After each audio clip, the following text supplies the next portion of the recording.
just handle your outro.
Aaron, how's it going, man? How you doing? Oh, fuck's sakes. I didn't even realize I went live. I'm not gonna lie to you. I thought I was still setting up stream. I didn't even realize I pressed the go live button. Fuck me. Sorry, I didn't even... Sorry, I just walked away. Sorry, buddy. How's it going?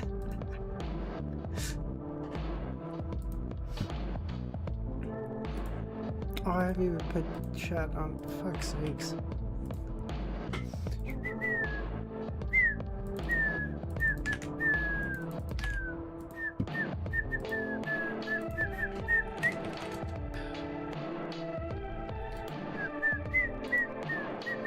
Oh, wow, that's a good one.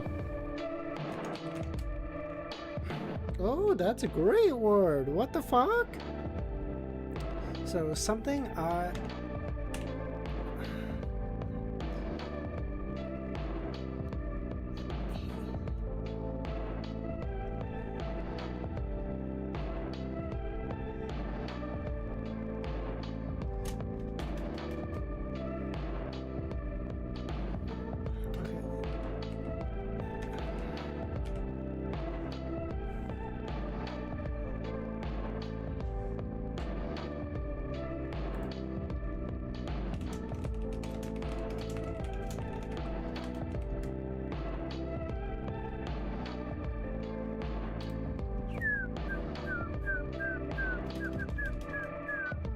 How's your day going, man? Fizzing? Ain't no fucking way. Let's go! We hit those around here, baby. Let's go!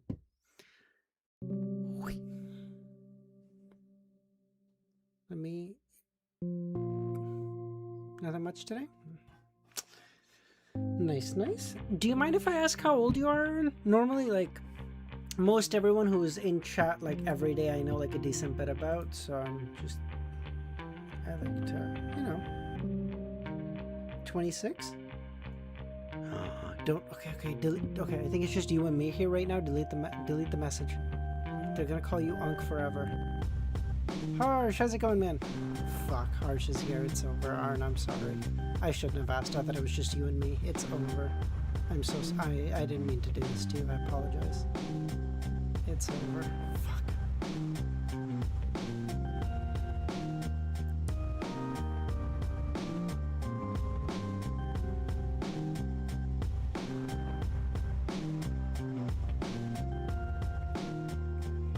Cap. Lol. See ya.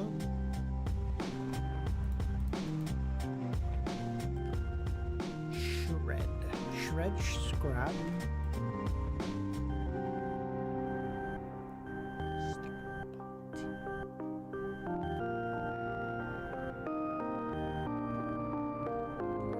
ATM card, PIN, code for your ATM.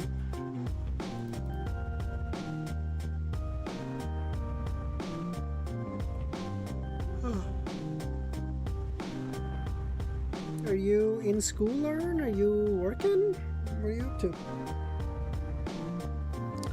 Shred, scrap, payments.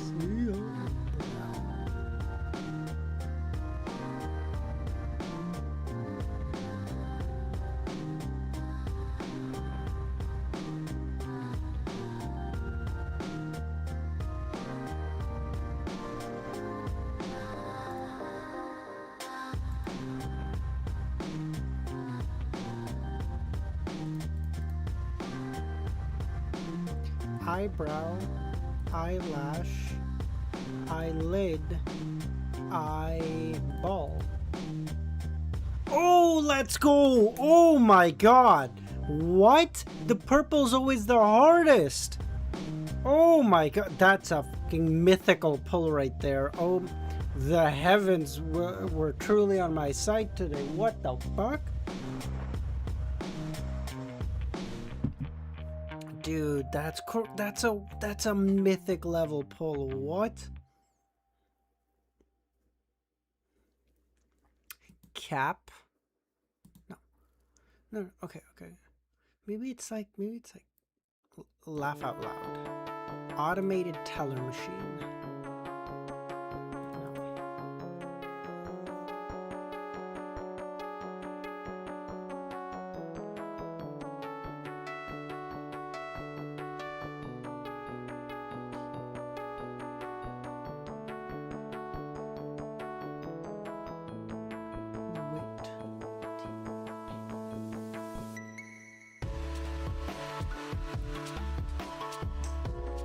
Tommy, how's it going, man? How you doing? It's so weird. I don't know if this is just me, but Kami's message shows up as them for some reason. And then, because I don't know if like YouTube is like translating it for, and then when I hover over it, it says yo. I don't know, like, is YouTube translating it for, like, I'm not fucking making this up. Okay, so let me show you guys. Let me show you. You see this? It says them. Do you see that, right? And then when I hover it over, it translates to yo. I think the thing symbol right there means like it's translating it. Which is weird because yo... It's so weird. I don't know what language it's translating. It's so weird.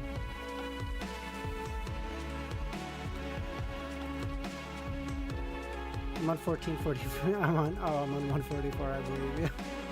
I don't know, because it does it every day. Like, I know you're not saying them to me, but it's so funny. It's so weird. I don't know why it does that. Come here. Are you at like a hotel? What's up? Where are you? What's up with you? Because you've been saying like you're in a really hot place and like you have shit internet or whatever, and you're on your phone. Not like, are you? Oh, family home. Oh, I see.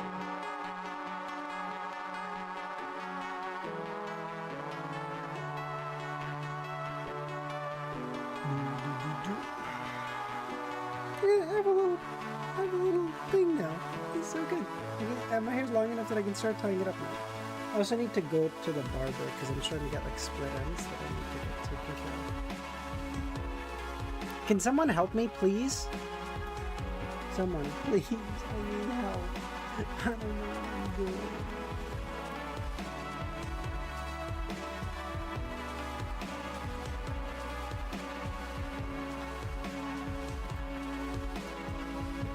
Join the yeah, of course. No cap on God. See ya cap. I don't know if it's low. See ya cap. Jot? Fuck, no. Shred. Scrap. Jot. Cap. Fuck. See ya.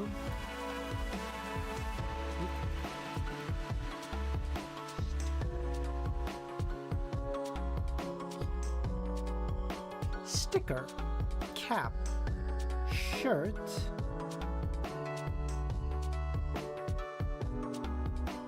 I don't know, I'm seeing a line here. I'm seeing a line. Scrap. I don't know. I'm seeing a line. Fuck. There's no line. I'm sorry. I made it up. Common promo items.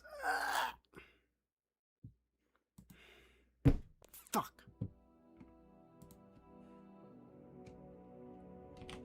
Fucking stupid game anyway. I don't want to play.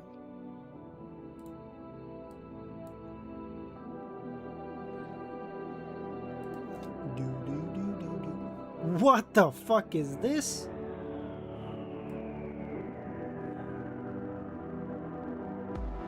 Can you do this? You figure? You figure the two are roughly equivalent in size? Oh my god! Let's go! Let's go! Oh, so good.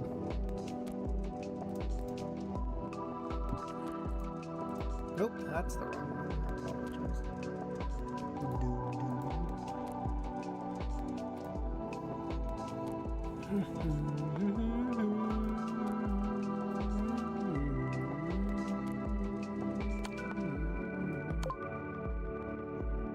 And he goes here, and I go here. It's over. What? Don't do this to me.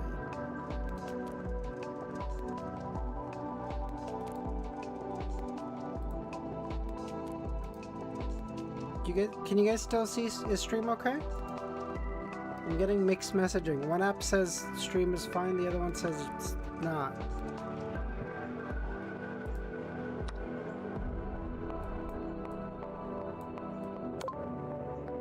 Oh, let's go. Fight for me, let's go. That's it.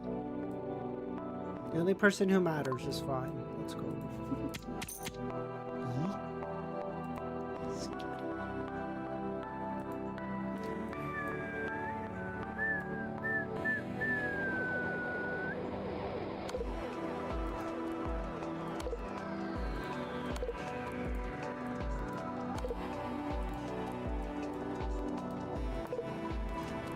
It has to be the bishop. Where's the bishop go? It goes here. Where does it go here? Where does it go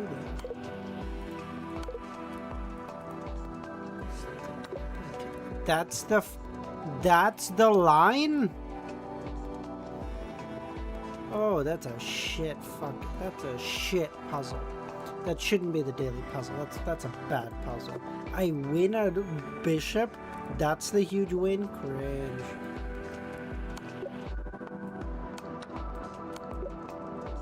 Where I'm from, that would be considered a minor win at best, bro. A bishop? Gives a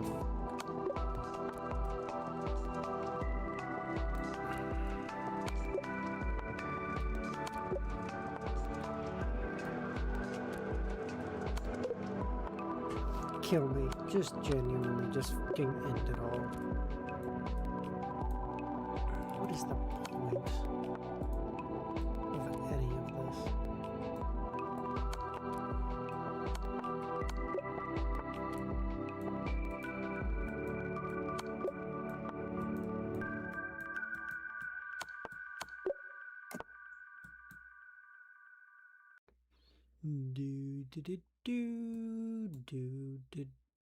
What the fuck is this line? Okay, where's the line? There's a line, there's a line, there's a line. You're not. Oh, I wasn't seeing it. I'm not seeing the line.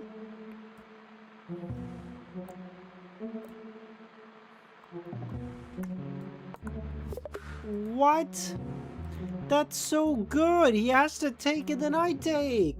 That's huge.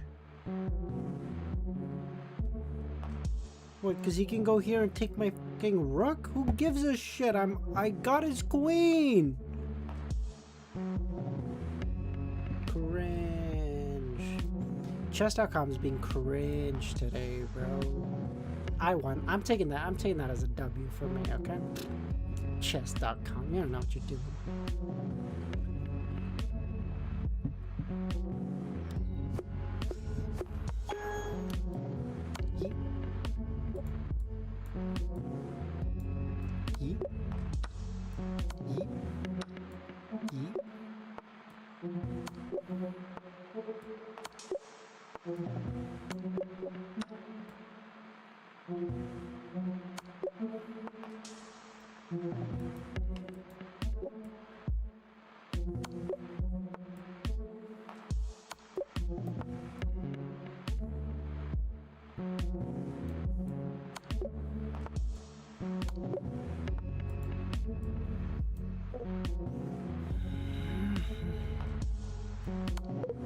What?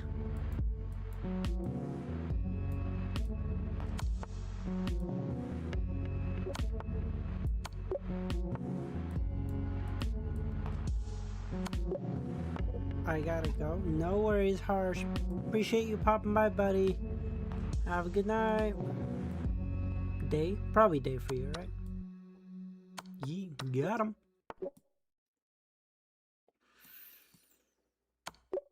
Oh, that's good.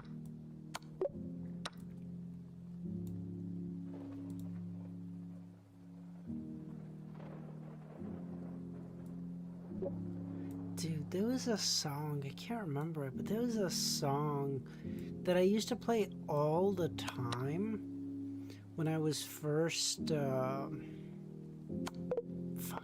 I was first streaming. I gotta find it. Thanks, Harsh. Love you, buddy.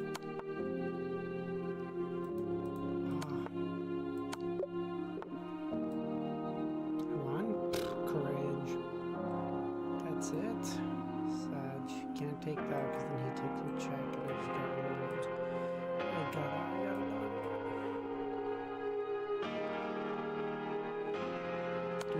it. I might be able to get a few Chinese numbers in the next 2 days. I'll see if I can. If I do, you can't break NDA. What the fuck do you mean can't break NDA with it? Who do you think I'm gonna tell? I never tell anyone. What is this, NCS music? LEMMiNO. Top 10 YouTube intros. It's actually probably not even wrong, because it's from way back in the day when LEMMiNO used to do those kinds of videos, so it's probably actually one of those. It's so cool though how we all just have like this shared consciousness of what a top 10 music or a top 10 YouTube video sounds like. That's so jokes. Or like, welcome to Watch Mojo. Today we're gonna be counting down the 10 times. I don't know. I tried to think of something funny. I couldn't. I was thinking like the main character got a cucumber shoved up his ass or something. I don't know. I don't know where I was going with that. I couldn't find anything. I tried to find a line in the moment. Okay, while I was talking, I couldn't do it. I wasn't fast enough. Back then, only NCS popular. Yeah.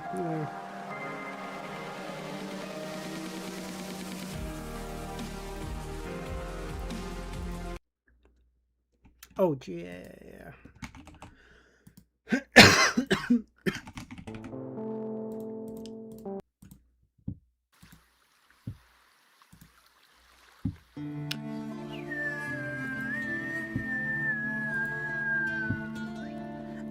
Listen, I don't know if I can average this out by any stretch of the imagination. I don't want to pretend that I can.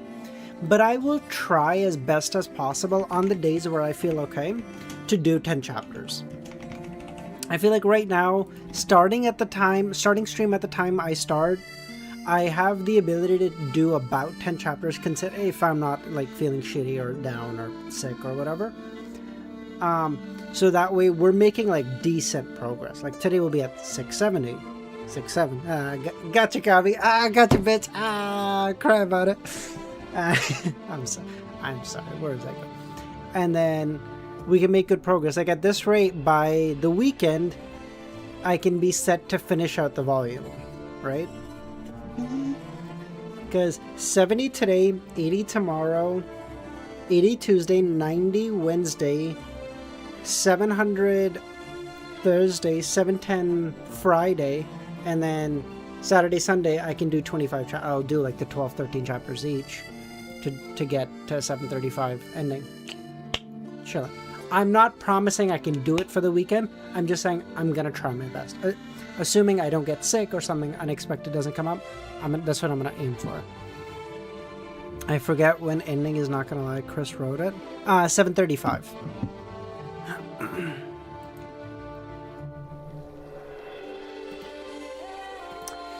Without hesitation, Lugano pushed himself up and hurried to the fallen horse, examining it. After a few seconds, he exclaimed regretfully, "It's dead." The poor horse was unlucky. Despite being over 100 meters away, it was hit twice by the flurry of bullets. One bullet struck its side and the other its head. In contrast, the carriage driver remained unscathed. Lumin glanced at Kolobo, who had his back turned to him and the others, seemingly on guard against any other potential attacks. He led Ludwig, who had been thrown from the carriage, to the side of the motionless corpse. "Stop the bleeding," Lugano instructed. Why stop him? It's already dead. Though Lugano didn't understand. He extended his palm. After the horse's wound closed, Lumion turned to Ludwig and said, "Your turn." Ludwig nodded. He extended his right palm, gripping the dead horse with his 5 fingers and raising it. The blood-stained corpse stood up, causing the overturned carriage to shift. Upon seeing this, Camus gave a briefly perceptible nod. Is this a child from the death or prisoner pathway? But there's no cold door of the corpse. After Lugano righted the carriage, the undead horse continued pulling the 5 of them towards Tizamo. Before noon, Lumion spotted the destination. A small town half encircled by rubber trees, acai trees, laurels and other vegetation, several plantations dotting the muddy road. And Tizamo's buildings were unique. Apart from the EBS Cathedral, which were a distinct northern style, the rest were propped up by wooden stakes and pillars. They were reminiscent of West Balam. This was due to the humid air and abundant rainfall in many West Balam areas. Lumion climbed up from the 4-wheeled 4-seater carriage, watching the people busy with their tasks and their plantations in town. Trier, Quartier de la Cathédrale Commémorative. Franca reclined in the recliner, rocking gently. After Jenna woke up that morning, she went out to the streets to buy some food, making Franca wonder if she had experienced a wet dream. Why did she suddenly volunteer to help me digest my potion? Compared to most, she could definitely be considered conservative, especially in Trier. Moreover, she was so direct and straightforward that I almost lost my desire out of shock. Shouldn't she first flirt to set the mood? What the fuck am I reading? When the time comes, even if she doesn't initiate, I won't be able to control— I'm gonna stop reading this. The more Franca thought, the more puzzled she became. After recalling Jenna's past experiences, she realized there was no issue. This is what Jenna would do. Jenna has a bold nature. Or rather, she's rather decisive. After the showy diva who had helped her was raped by Margot and became unstable, she was truly unwilling to go to extremes to assassinate Margot. To that end, she even indebted herself to me for the assassin potion. At the Hugh Artois banquet, she faced the Member of Parliament, protected by official beyonders. She risked everything, disregarding her own fate. In her heart, I should still be more important than that friend of hers. Suddenly going to extremes and offering to help is indeed something she would do. Besides, this probably isn't a spur-of-the-moment idea. She's asked me several times about the progress of my potion. She even recommended Lumion. Realizing that I haven't found a partner and I'm only open-minded outwardly, she decided to act. That doesn't seem enough, though. Jenna wouldn't sacrifice her own body because of those things. Ugh. Could it be that she long realized that I secretly liked her? Could she believe she affected my digesting of the potion? Yes, that must be it. Ugh, why can't I find any hint of romance? Franca wailed. If she had known this would happen, she would have summoned her courage, toughening her resolve and seeking out Lumion's help. That way she wouldn't feel as conflicted and pained. Of course, she didn't seek out a new and intimate partner, partially because she cared about Jenna's opinion. She had become Martin's lover and shared his other lovers before meeting Jenna. After Martin's demise, she had claimed she wanted Browns to experience true pleasure and participate in the female orgies, but most of it was just talk. She didn't want to leave an unrestrained image in Jenna or Lumion's mind. To put it simply, her answer to the question, "Is there really no one in the world you care about?" had changed. Jenna had no substantial intimate experience, so she didn't know how to set the mood. She could only revert to the straightforward seduction she knew. Thankfully, she's level-headed. She didn't seek a lover to make me give up, allowing me to find new partners. Yes, she might have thought that way. She might have thought that would be giving me prolonged pain and not pleasure, I suppose. On the stairs to apartment 702. Thank fucking Christ, get me away from this. Jenna held a bag of bread and other food, reluctant to go inside. Recalling yesterday's events made her blush. In her previous days as a showy diva, she had witnessed others' affections, and it felt just so-so. Unexpectedly, after experiencing it for real, she experienced pleasure, and she realized pleasure could make people be consumed. I thought I was getting away, I genuinely did, and then we're fucking right back. What troubled her now was how to interact with Franca. Should I pretend nothing happened? Should I be more cheerful? But won't this upset her? She needs to digest her potion. Besides, one pleasure encounter certainly isn't enough. Should I keep doing it? God, how fucking annoying. Jenna found such matters more vexing than assassinating powerful figures. Whether avenging herself on Margot or killing Hugh Artois, she always felt death was the worst outcome. No big deal. But this situation hadn't reached life or death stakes. The subsequent troubles would linger. Jenna couldn't help but feel frustrated at the thought of maintaining an intimate relationship with Franca with all complexities involved. She'd rather just simply assassinate Moran Avigny instead. What the fuck? Taking a deep breath to steady herself, she analyzed how to approach this. She had already taken the first steps. She definitely wasn't willing to give up now. She planned to continue her relationship until Franca finished digesting the potion. After figuring out her next move, she smiled. Carrying food, she briskly walked into the stairs and entered the apartment. "You're back?" Franca jumped up from the recliner. Amused by Franca, Jenna chuckled. How great would it be if you didn't want to be lovers, she thought. "What are you waiting for? Help me," Jenna said. All right, Franca hurried over. Seeing that Jenna wasn't reserved or distant, she felt an inexplicable relief. The juices from the piece of beef dripped onto the fire, transforming into smoke that's rolled up. This caused Ludwig to swallow mouthfuls of saliva, but the boy waited patiently, not rushing the cook until the beef was ready. LEMMiNO turned his body and gazed at the three-story building diagonally opposite. The brownish home was the former residence, rebuilt by Hisoka.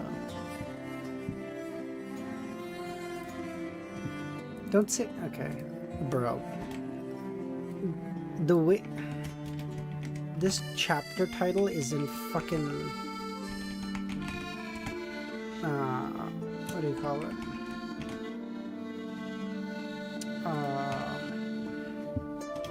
Quotes is giving me like reconnaissance. Like, are we about to meet a fucking stalker? What is this? During lunch, LEMMiNO used the excuse of going to the washroom to make his way to Hisoka's house. After ascending the stairs and passing through the empty, open ground floor, he took out a wire and picked open the lock. This level was completely open, leaving only support pillars. Stepping onto the floor, LEMMiNO circled around, but found signs that no one had lived here in a long time. Nothing worth investigating. Suddenly he heard a voice. What's the problem here? The voice belonged to Camus. When he saw LEMMiNO enter, he found an excuse to leave the table and hurry over too. Nothing, LEMMiNO said, unsurprised. As he spoke, he ascended to the third floor. Camus sighed and followed. He felt his mentality aging considerably with Louis Berry. Oh, Mother Earth, I'm not even 24. Yeah, me neither, buddy. I'm only 23. I'm a spring chicken. When I arrived in Matani at 18 and joined the patrol team, dealing with numerous Beyonder incidents, I'm still a young man. With a solemn, vigilant mindset, Camus followed LEMMiNO. There's nothing out of place, LEMMiNO said, setting down a pen holder. LEMMiNO hadn't gained any insight. After a moment, he responded, "Bring Kolobo here and ask if there are any areas that make him uneasy." Having only collaborated once, he already felt adept at using Kolobo's uniqueness. Bring him here. What does he feel like a police officer asking to bring a canine unit? Might be a feat depending on the location, especially if you're a Beyonder. Like, he hasn't lived to 23. He's lived 5 years as a Beyonder. That's crazy. Because I feel like Beyonders are sort of like with anything else, there's like a huge diminishing returns. Like, the number of Beyonders that'll die in their first year will be like a massive number, like 20-30% if I had to bet. Second year might be like 10 to 15. Third might be like 7 to 10. And then as you keep going, it just keeps dropping and dropping, right? But like the first, basically, if you can survive the first 2-ish years, your chances of surviving go fucking way up. Whereas like, when you first become a Beyonder, chances of motherfucker, you're dying real quick, bro. Regardless of your actual age, you're probably dying pretty fucking quick. Understood, Camus said. As LEMMiNO surveyed his surroundings again, he thought, I'll bring Ludwig over later and ask if he detects any fragrances. Returning to the dining room with Camus. Until you become a demigod, then it peaks again? You think so? You think demigods, like sequence 4s, are really likely to die again? I don't know if I'd take that bet, honestly. Okay, if you want to say sequence 5s, because now if you want to be a 4, and chances are if you get to 5, you're aiming up, and if you're aiming up, you're now dealing with people who are way fucking stronger than you. Yeah, I guess we can say. I was just talking exclusively based on timeline as a Beyonder, but if you want to do by sequence, that's probably true. It'd be like 9, 8, 7, 6, 5. 5 is probably as high as like a maybe 8 or something, and then 4 and 3 and 2 keep dropping. Although I feel like at 3 might be the lowest, and then 2 and 1 drop again. I feel like 3 might be the objectively lowest chances of dying. Imagine, like, you become a scholar of yore. You're like, holy fuck, boys, we're laughing. What? 3 is the best stopping. Well, Apocalypse is weird. We'll discount that, right? But like 3 would probably be the best place to be, because you are in the 0.0000001% of Beyonders. You basically walk through life like a living catastrophe. Your existence in any fucking area makes you the threat. Like, there's got to be some exceptional shit happening for you to be like, I gotta go. And even in front of angels, the chances of you surviving if you don't want to fight or win, if you just want to survive, are really, really high. So I feel like, but then once you get to angel and you become an angel, oh no, you're really fucking cooked, bro. Because now you start dealing with gods relatively frequently. Relative is doing a lot of work there, understood, but still, like crazy shit.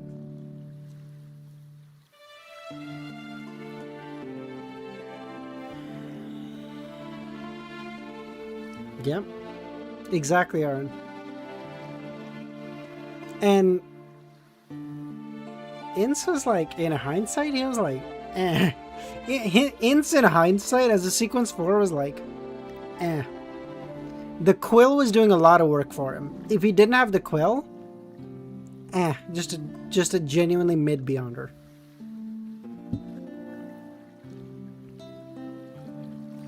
Chris, how's it going, buddy? How you doing? Returning to the dining room, Camus, Lumen indulged in the guar beverage, savoring the rich and intricate aroma of the beef, chicken wings, and snake meat. What the fuck? After eating and drinking, Lumen took Ludwig's hand and led him to Hisoka's house. Camus, Lugano, and Kolobo walked side by side, following behind. Is there anything edible here? Lumen asked. No, Ludwig shook his head. Do any of you sense anything unusual? Kolobo hesitated for a moment. The house feels cold. It doesn't exactly sit well with me. Where exactly? Lumen asked. Everywhere, Kolobo replied. There's something wrong with the entire house, even the land. Hisoka definitely didn't rebuild this out of nostalgia. He's not the original owner, so he probably doesn't really give a shit. He's also a true cold-blood. Stay here and guard against any mishaps, Lumen pondered and said to Lugano, Camus, and the others. He returned to the 3rd floor and lay on a wooden bed. Large black mosquitoes flew over with crackling sounds. However, in a flickering spark, they were all ignited. Lumen fell asleep. In a daze, he woke up. Lumen took out the golden pocket watch from Saul de Baldry and opened it. Slept for half an hour and didn't have any special dreams. He'd always believed that the Dream Festival was related to dreams, so he deliberately slept in Hisoka's home. Lumen gazed off at midday shining through the window, stood up. Could the timing be off? Must I sleep at a specific time? Oh yeah, the quill was huge. And he had Medici for a bit, you're right. But the thing is, for Ince, the quill actually did him more harm than good. He would have been better off once he became a demigod to get rid of it. Because the fact that he had it made Adam go, sorry buddy, I actually kind of need that, so you gotta go. Lumen gazed at midday. Must I sleep at a specific time? Therefore, most Hizamo residents are unaware of it. When Lumen returned to the spacious but crude 2nd level, he realized Camus and the others now had 3 more people with them. A man in his 30s with a painted face. The other was a young man, or a young woman wearing dark leather armor. She carried a hunting bow and a leather quiver. Another man dressed similarly to Camus, and the others in a short and thin pants. There are colleagues, members of the Tizamo patrol team, Camus introduced. Captain of the local patrol team, Maslow, his teammate, Ria. Loban used to be an adventurer. Finally, Camus addressed the three local team members. This is the great adventurer, Louis Berry. The other two are his assistant and godson. Great adventurer, Maslow repeated, casting his glance at Loban. Loban shook his head, indicating he had never heard of him. Are you here to hunt? Maslow asked. Queen, how's it going? But would Klein win against Ince without demigod level artifact plus Cipher castle, just as marionettes and Daly and Leonard? If Ince didn't have Quill plus Medici? Ince as a demigod versus Klein with his marionettes plus Leonard and Daly? I do think he takes it. I do. I'll give him that. I'm good, Queen. COI is going. COI is genuinely fun now. I've genuinely been having a good time. Volume 4 is where I've really started to enjoy it. I'm not gonna lie to you. 1 was fun. 2 and 3 were kind of whack. Not gonna lie to you. 2 and 3 were kinda a little whack. Not. How's it going, buddy? How you doing?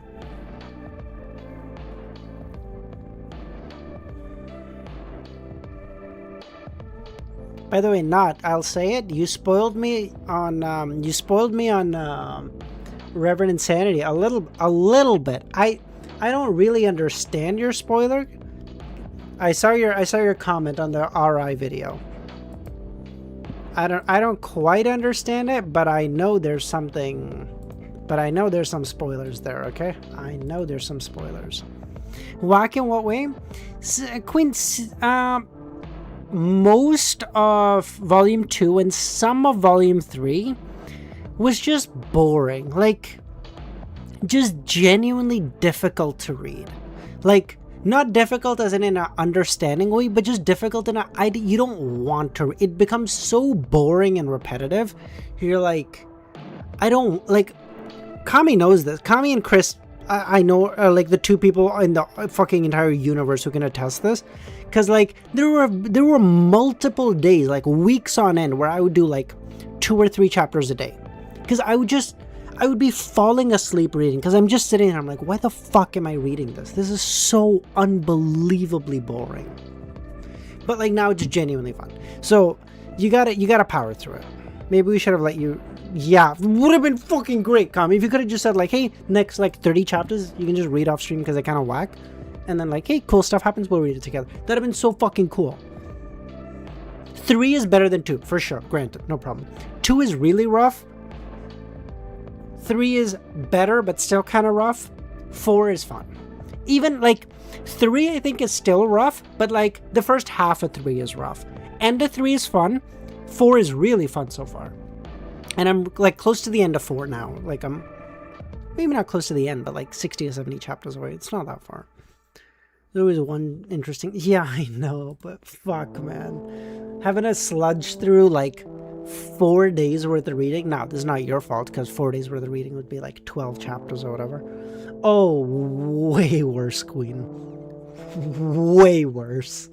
Which is so sad to say. But way worse. So much worse.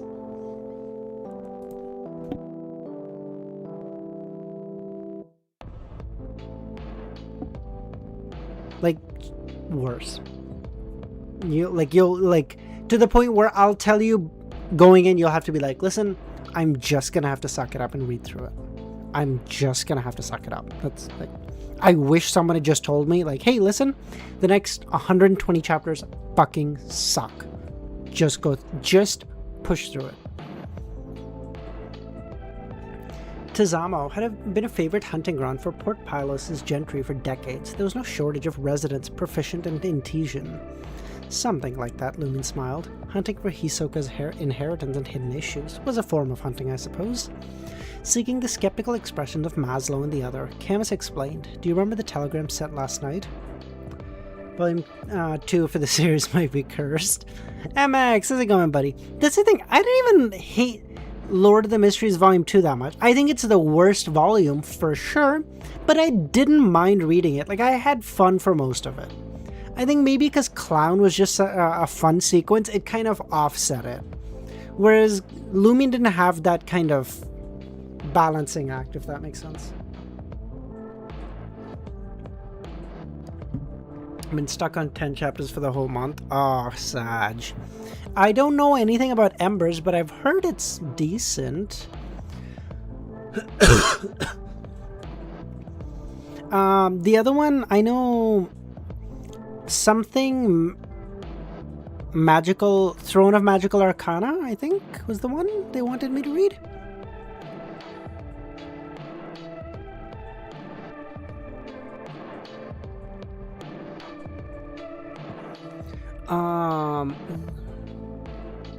Clearly, Maslow and company had just arrived and hadn't had time to discuss the detailed situation with Camus and Colombo. Camus nodded. Moswa Berry's here to investigate the hidden issues behind Tupi. Using the excuse of inspecting the house again, he led the 3 local patrol team members upstairs. Lugano glanced up and asked Colombo, "There's a local patrol team here?" Based on his experience, there shouldn't be any official Beyonder team stationed in such small towns like Port Pylos. Colombo turned his head. Most other towns don't have them, but this place is special, often attacked by primitive tribes. Not only did our patrol team station a permanent team here, but the Admiral also has Beyonders at the military camp outside. It has some good stuff, just the current arc I've been reading. I see. No, Queen, I think in that medium it'll be quite good. I think in a reading, Volume 2 is rough. In like a donghua or an anime, it'll come out pretty good, I think. Is rather mid in my opinion. Especially compared to LTM and COI. Lugano glanced at the strange Beyonder. "Why do you always have your back turned to us and wear sunglasses?" Colombo fell silent, unsure if he should even answer. At that moment, Camus led Maslow and the others back. When they looked at Lumion again, Maslow, Ray, and Loben's expressions turned serious. "Did something unusual happen with this town?" Lumion asked. "No," Maslow replied. "Were you transferred to Tizamo after last year's attack?" "Yes," Loben, the former adventurer, replied. "It's been nearly a year. It's been quite peaceful. No more attacks." According to the record, the primitive tribe attacked 2 or 3 times a year in the past. The Admiral's response of sending more guards and army deterred the tribe? Did they really retreat? Or did the prank cause something to change? After conversing for a while, Lumen prepared to take Ludwig and Lugano to the motel to check in. Maslow took a few steps and retrieved 2 items from his leather bag. Mosquito repellent candles and tranquil essential oils. "I hope you get a good night's sleep," Maslow said. What he means is that this place is close to the forest, and mosquitoes and poisonous insects are everywhere. Although you're a Beyonder, it won't be pleasant if you're bitten. Furthermore, you won't be able to sleep peacefully and they'll keep waking you. The mosquito repellent candles are made from plants that mosquitoes dislike. Tranquil essential oils come from certain animals, making those damned buzzing fellows stay away from you. Amazing Medici art? Dude, genuinely, it's so cool, right, Queen? That's so fucking cool. What? What the fuck is this? What do you think would be the perfect amount of episodes for Volume 2? I feel like I want to say 36. I don't know if maybe that's too. My initial instinct was 24, but maybe 30. I feel like 36 would be a good number. I feel like 36 would be like a good number of like, you can cover everything with good detail. 24 I feel like you could do. I feel like certain things will feel quite rushed, or they wouldn't have quite the impact.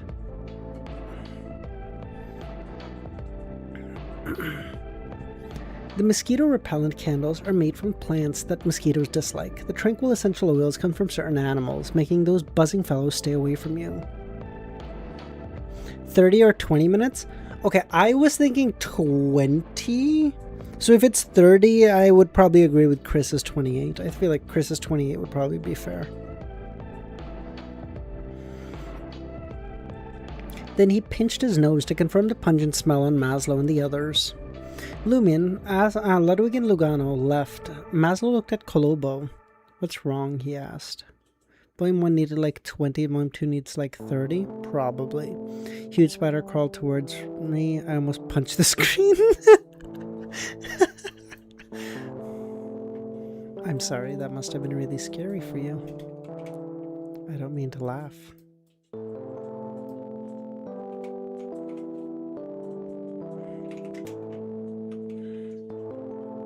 Bro, it's like the 7th one.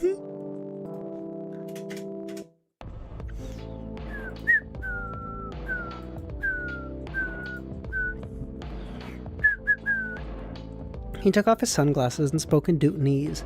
My gut tells me I shouldn't look directly at them. I can only quickly glance at most. Why's that? Rhea asked. Just intuition, Colombo replied.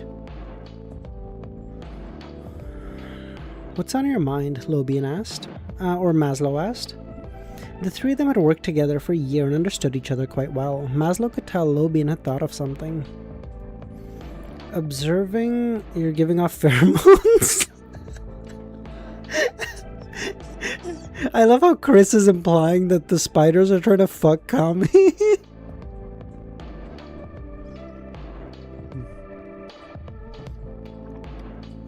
While adventuring across the 5 seas, I came across a saying. Don't look directly at God. Don't look directly at God. Camus's forehead twitched as he whispered. As a Castilla family descendant, albeit from a collateral branch, he had extensive mystical knowledge. Could it be that Louis Bear and his godson were actual gods? No, that can't be.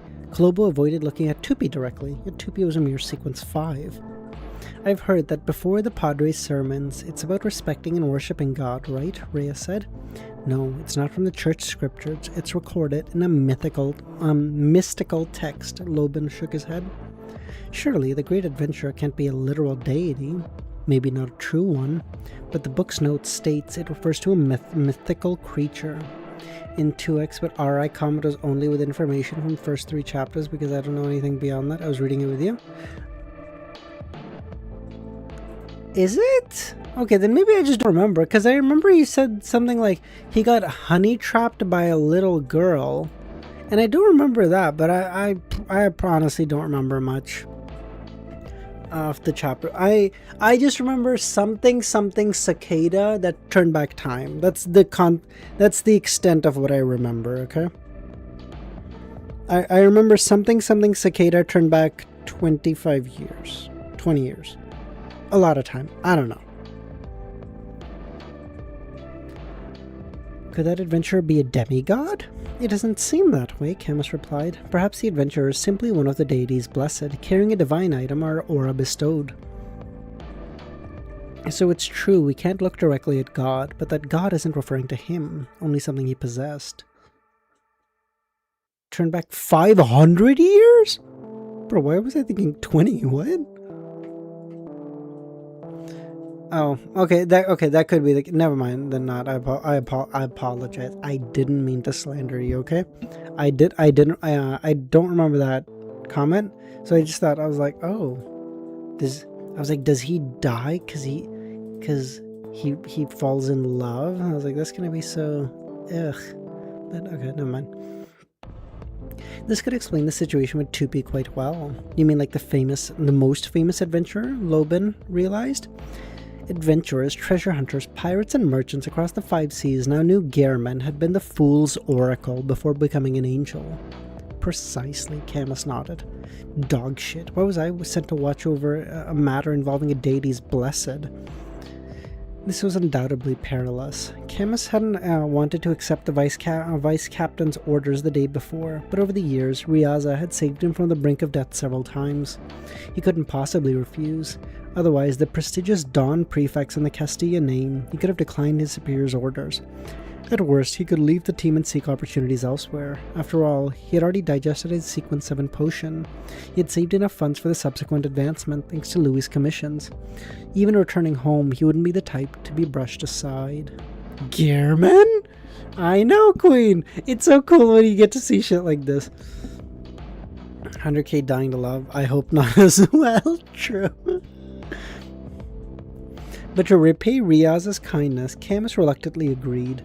As a devout and educated believer in the Earth Mother, Camus wouldn't curse with the vulgar phrases like son of a bitch. From his point of view, mothers were great. Birth and nurturing equally important. After discussing the adventure of Louis Berry, Lobin turned to Camus and Colombo, saying, "When we transferred here, we were told we could return after a year, that we wouldn't stay forever. Now nearly a year has passed and you're here. Does that mean we can return?" As a physician, you appear tall, robust, and boorish, but you're actually dishonest. Did you discover that Louis' matter might be a huge problem and want an excuse to slip away early? Camus acutely sensed Lobin's hidden thoughts and joked. There's still a week left. Don't even think about returning to Port Pylos early. We're not here for your rotation. Kami, I'm gonna make a prediction here, okay? I don't know if you can clip this. I don't know if there's a way to clip anymore. I'm gonna make a prediction, okay? Reverend Insanity is gonna be like Breaking Bad. Now you may say, oh, that's the dumbest thing of anyone I've ever heard. Let me cook, okay? Reverend Insanity is gonna be like Breaking Bad, because it's gonna be like every season in Breaking Bad, Vince Gilligan would be like, we need to kill at least one kid, because they're always gonna be like, oh, there's no way they're gonna kill a kid, and then he kills a kid every season. It's like, oh my god, you're so edgy. I feel like Reverend Insanity is gonna be the same. Like every volume, we're gonna kill a kid. They're never gonna see it come. It's too dark. They wouldn't possibly do that. He's the protagonist. He couldn't possibly.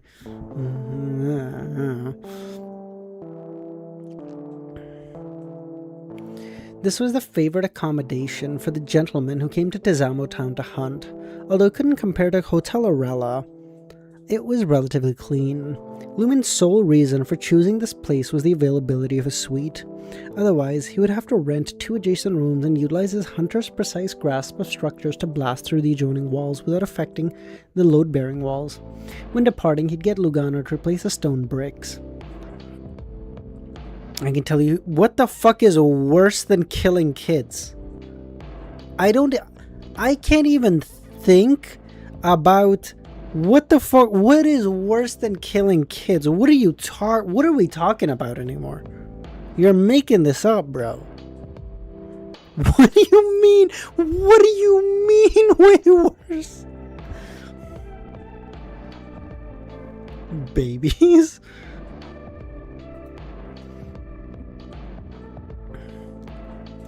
The ground floor was equally open, supported by the stone pillars. However, the 3-story building above bore a distinct Antesian flair. The beige walls, recessed and statutory niches and arched windows, and the Venetian curtains made Lumen feel as though he had returned to Trier. Where every info is spoiler, so we could tell you if you want? Yeah, sure, go on.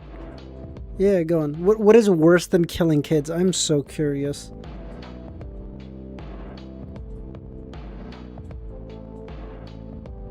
This is very similar to Trierans using sulfur smell to repel.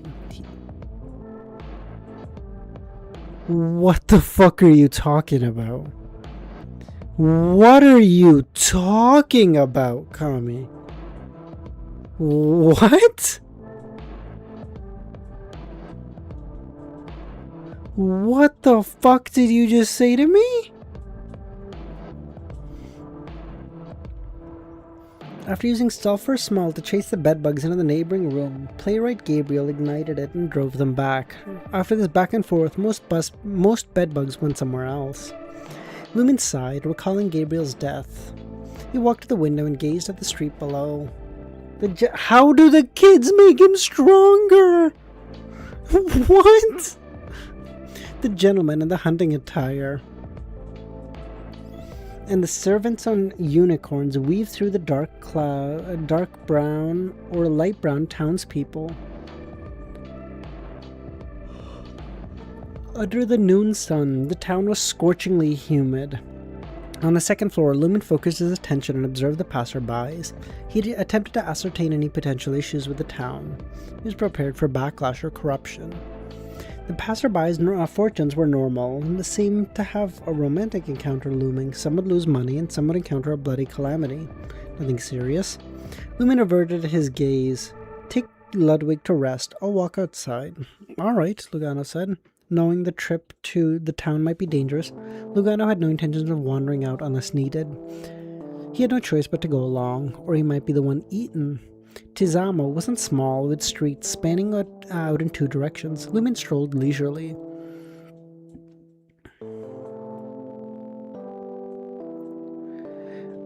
He no longer wore the straw hat to enhance Louis' perception, but to shield himself from the sunlight, because the adverse effects of the shadow transformation was greater fear of sunlight.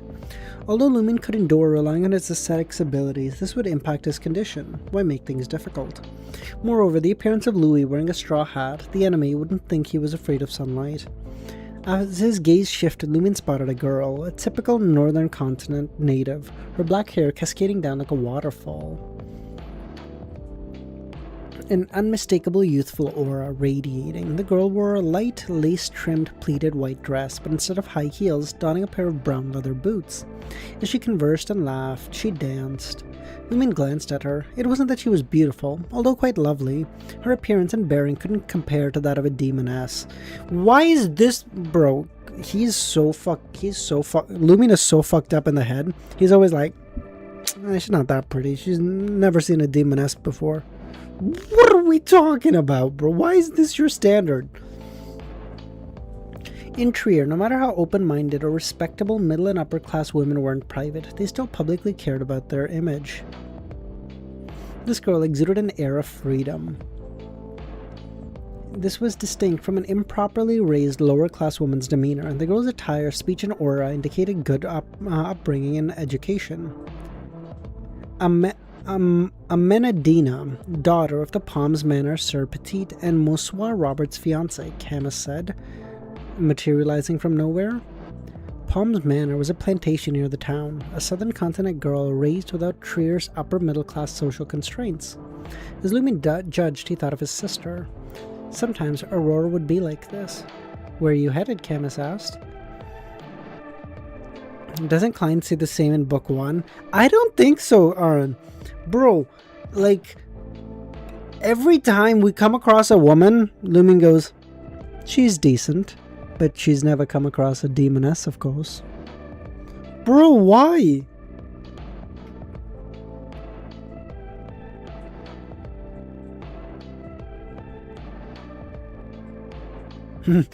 I love how Kami's like, he doesn't touch kids. He eats them, but, I mean, only in the sense that the eating constitutes touching. What the fuck is that? Where are you headed? Camus asked. The cathedral. Are you coming with me to praise the sun? Lumen asked. Bro, I might have lied earlier. We've spent so long fucking around this stream. I don't know if I'm gonna make it to 70. We've been talking and chilling for so long.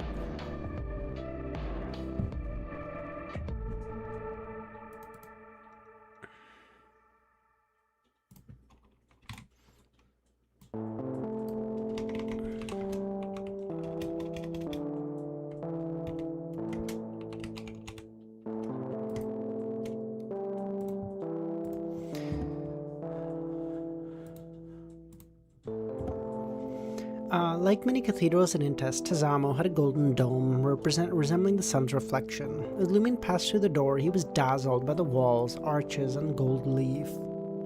The sunlight streaming through the glass behind the altar made him instinctively raise his hand, wanting to press down on his hat. It was lunchtime, and many simply dressed Tizamo residents sat in the pews, bowing their heads. They didn't mind the cathedral's dazzling. This was not only because they had always believed in the EBS, but they had also had numerous gold mines in the former Balam Empire. Many people had a widespread fondness for gold. Lumen shared this affinity. Besides, Camus tried explaining.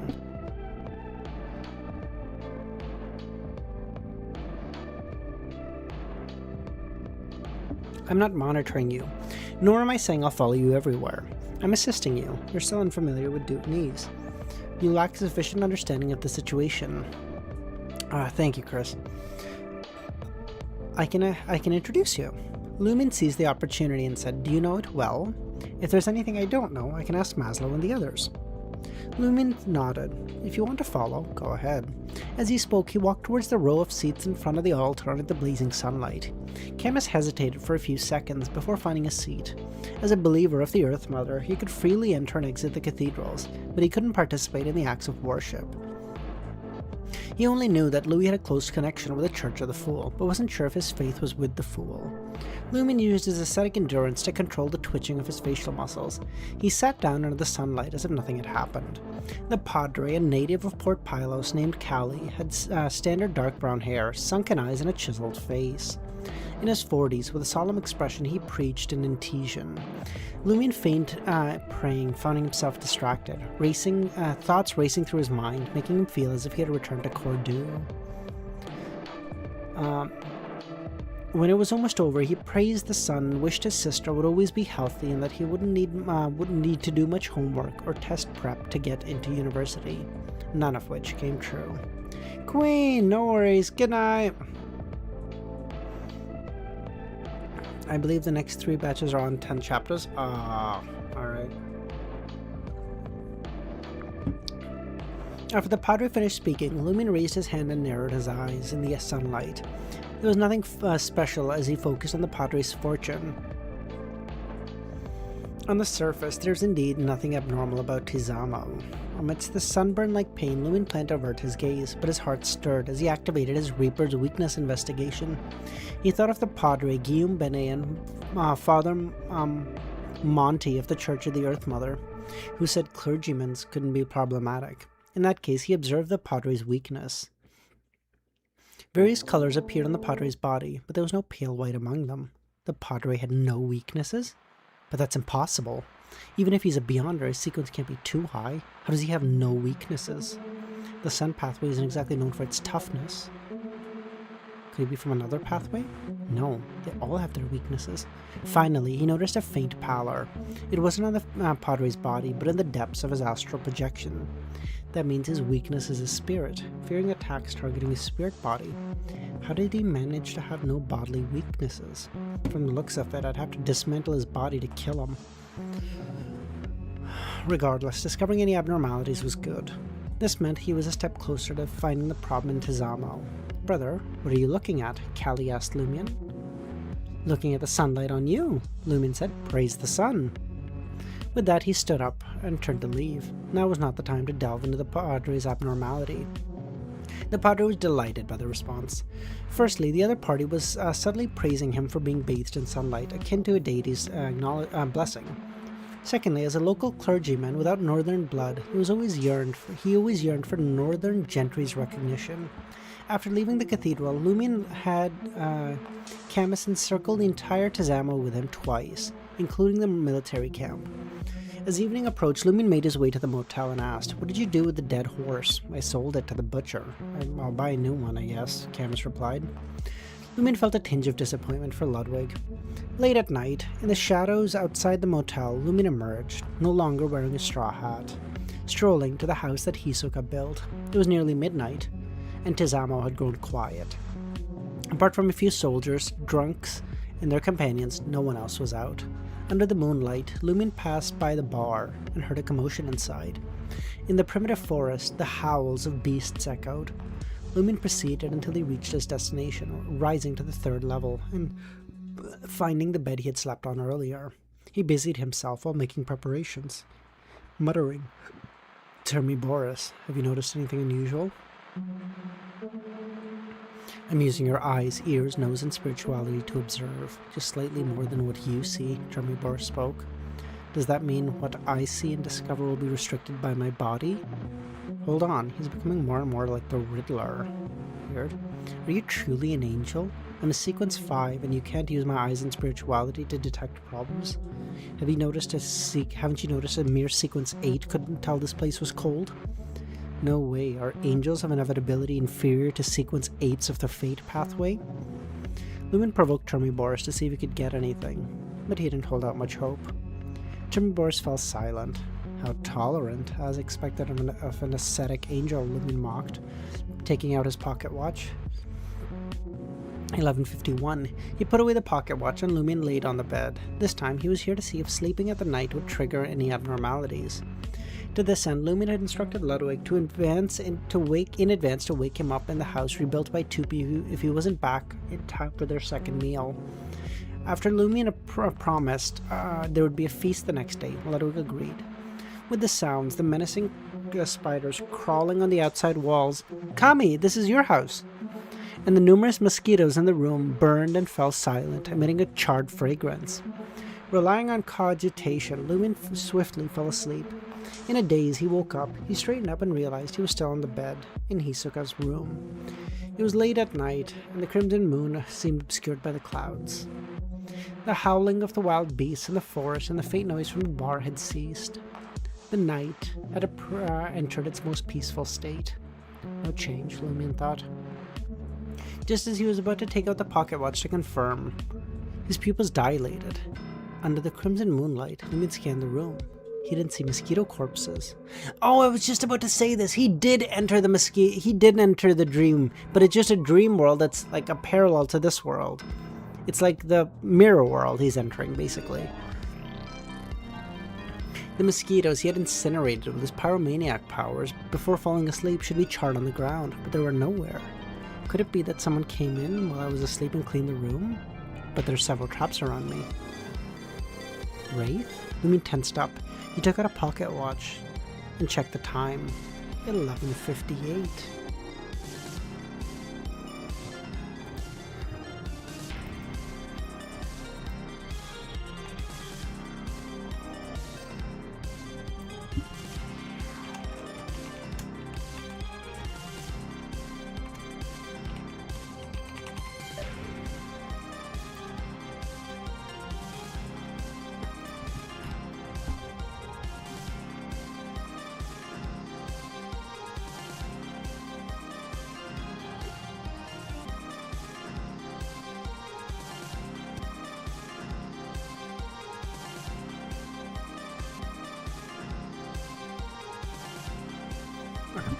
LEMMiNO's gaze fixated on the pocket watch, his suspicions heightening.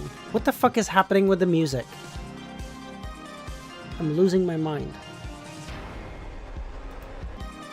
What the fuck is happening with this music?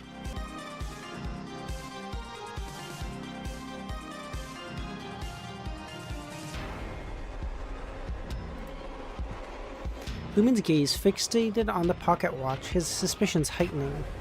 He felt as though he had slumbered for more than an hour. Why then had only 7 minutes passed? Although the unreliability of his instincts was plausible, and other anomalies lurked, LEMMiNO, drawing from his encounters, muttered, "Could it be that I've entered a dream?" In the dead of night, slumbering in this home led to a dream. Did Hisoka build this house to make it look less suspicious for him to stay here? But why? LEMMiNO bowed his head and peered ahead, his gaze seeming to penetrate through the wooden plank. I'm just putting it on myself. Jesus fuck. I'm just putting it on myself. Listening to this is genuinely fucking, it's like mind fucking me. I can't. I'm sorry. Fuck. Jesus.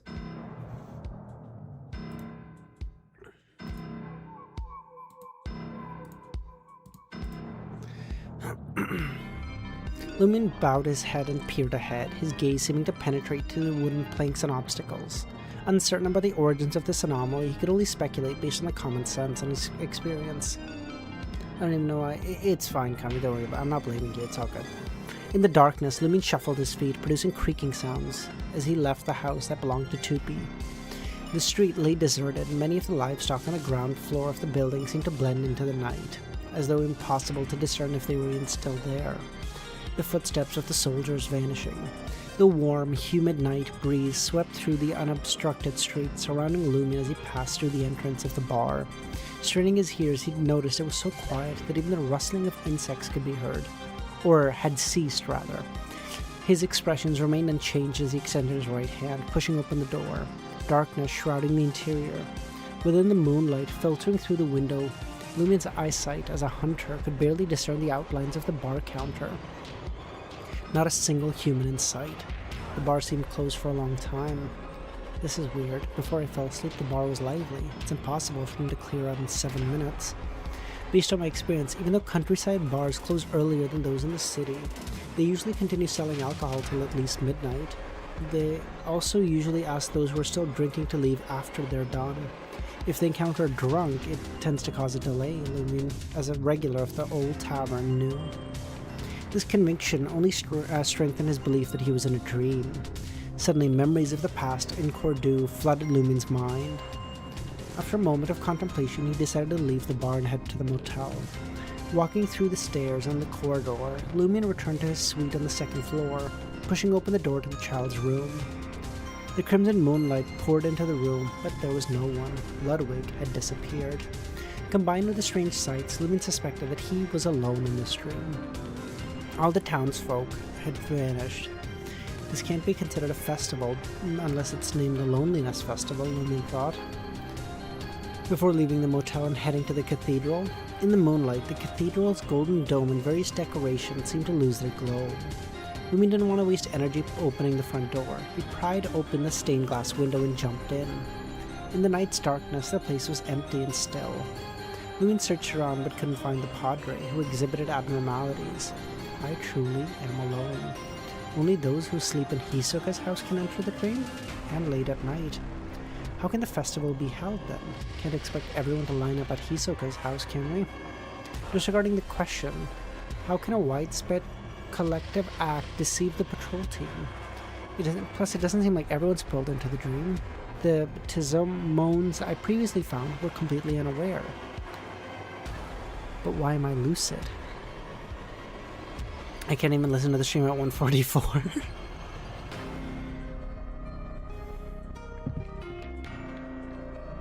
Said 4K ping. His ping right now is at 1400 milliseconds.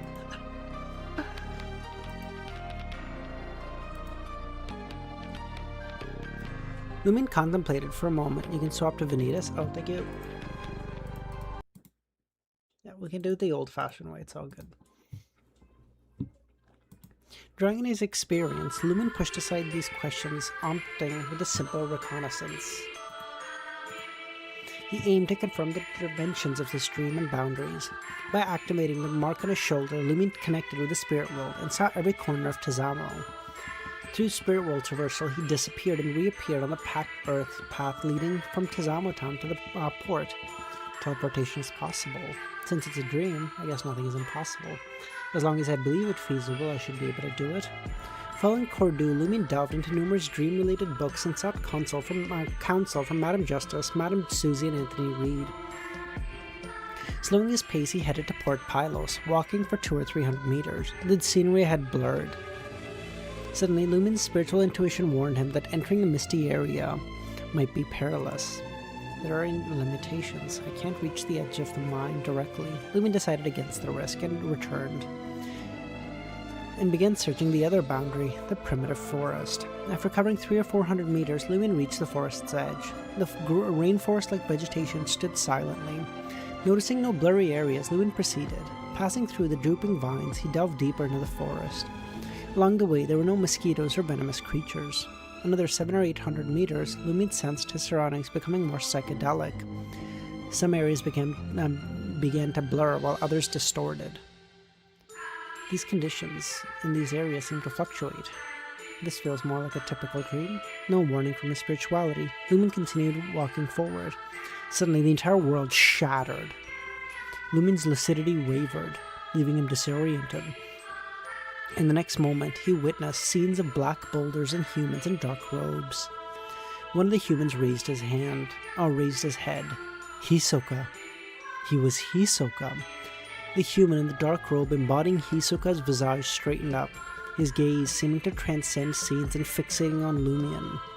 Amidst the sound, the scenes around LEMMiNO shattered. LEMMiNO sat up and found himself in Hisoka's bed. He checked his surroundings and retrieved his pocket watch. 1:38. Hour and a half. The crimson moonlight outside the window wasn't too bright, but not dim either. The bar had closed. The night was still, but not deathly so. I'm awake. This is more like it. I slept for an hour 40. That's what I expected. Lumin woke up and saw the charred corpses of the mosquitoes. He breathed a sigh of relief and contemplated the appearance of Hisoka in his dream. Is the dream festival related?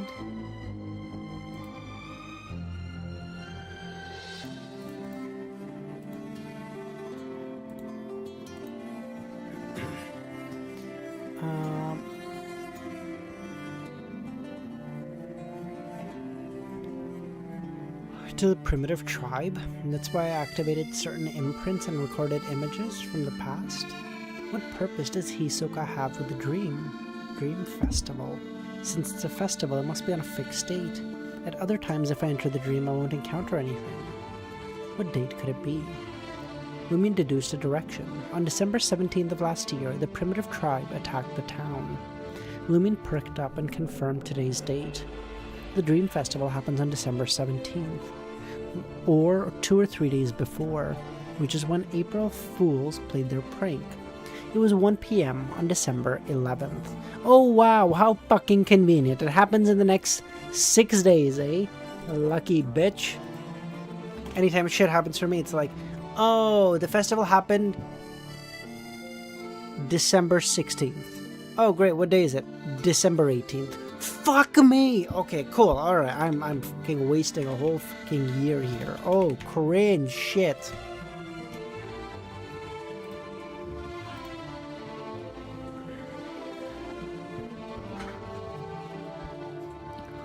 If the Dream Festival had a fixed date, as I suspected, it should be one of the coming days or span a few days. Maybe he should be a great old one of the fate pathway. This motherfucker's luckier than, I don't know, than Chris Moneymaker. What the fuck is this? If you guys don't know who Chris Moneymaker is, look it up. Cool story. There's a cool video on him on YouTube. Several cool videos on him, but one really cool one. Recently, I came to Hisoka's house every night to sleep, trying not to miss the Dream Festival. I also need to figure out the basic patterns of the special dream as much as possible. Lumin closed the golden pocket watch and slipped it into his breast pocket. He didn't continue sleeping there and chose to descend the stairs and enter the streets of Tazama. First, Ludwig would have his second supper in about 20 minutes. Ludwig has a second supper by 2 a.m.? What the fuck?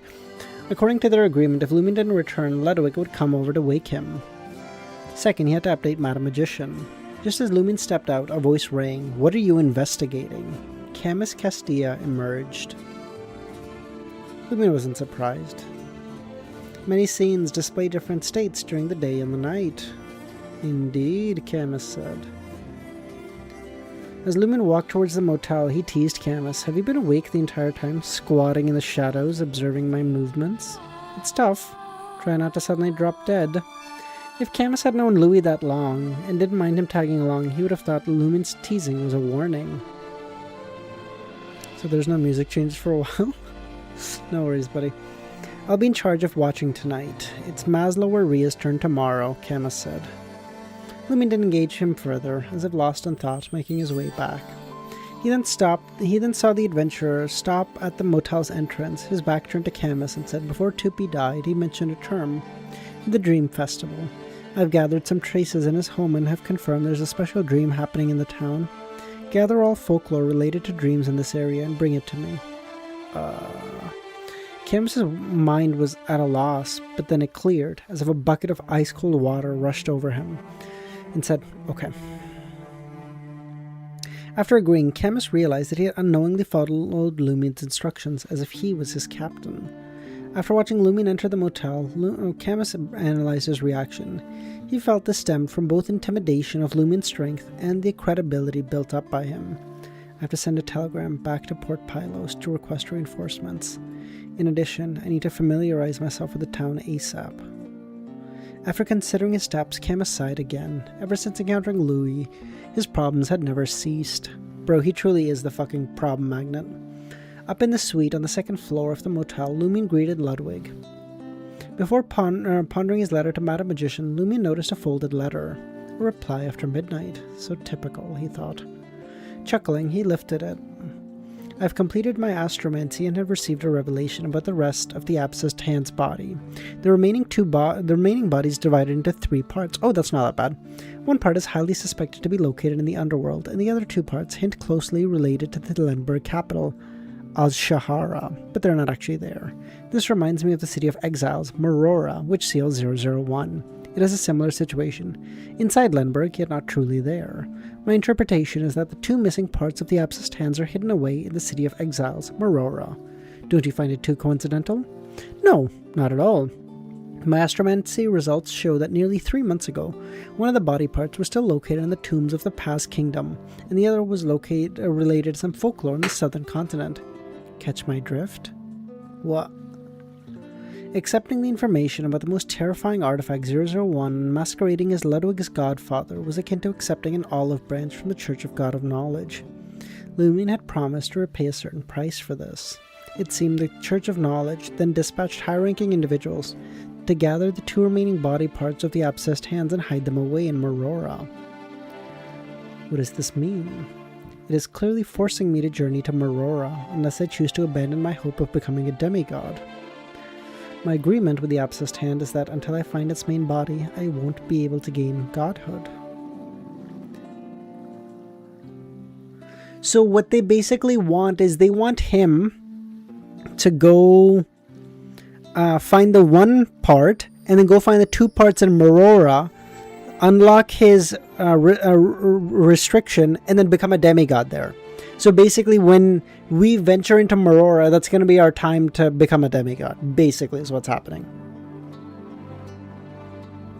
That's going to be like Volume 5, I guess. That would be Volume 5. That makes sense. Chris, you saying Volume 5 is the peak of this entire series? That makes sense. It makes sense. Thankfully, LEMMiNO wasn't resistant to the idea of visiting Marora. Before becoming a demigod at that moment, he didn't feel stifled or vexed. Can't he just pray to the fool to error out of the deal? Dude, not. Oh my god, that's such a good idea. Hey, so I made a deal, but what if we just not unmake it? What if we say the abscessed hand made the deal with the wrong Lumion Lee and realized the error and now gives the power to someone else because I don't really want it anymore. Yeetee.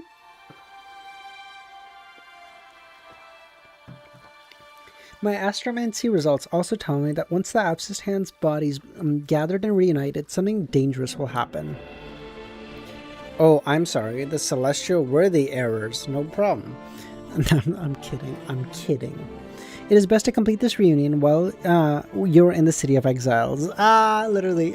See, you have to get the other part before you go to Marora. And use the existence of 001 to counteract this risk. In other words, you need to find and retrieve the body part located in the underworld first. I got there. Yes, you should have an opportunity to enter the underworld itself within the next 3 months. Remember to seize this opportunity. Don't ask me what opportunity is. I do not know. Enter the underworld in 3 months. Amidst his elation, the word struck LEMMiNO. Entering the underworld and going to hell were 2 distinct phrases that meant the same thing. You have a chance to go to hell in 3 months?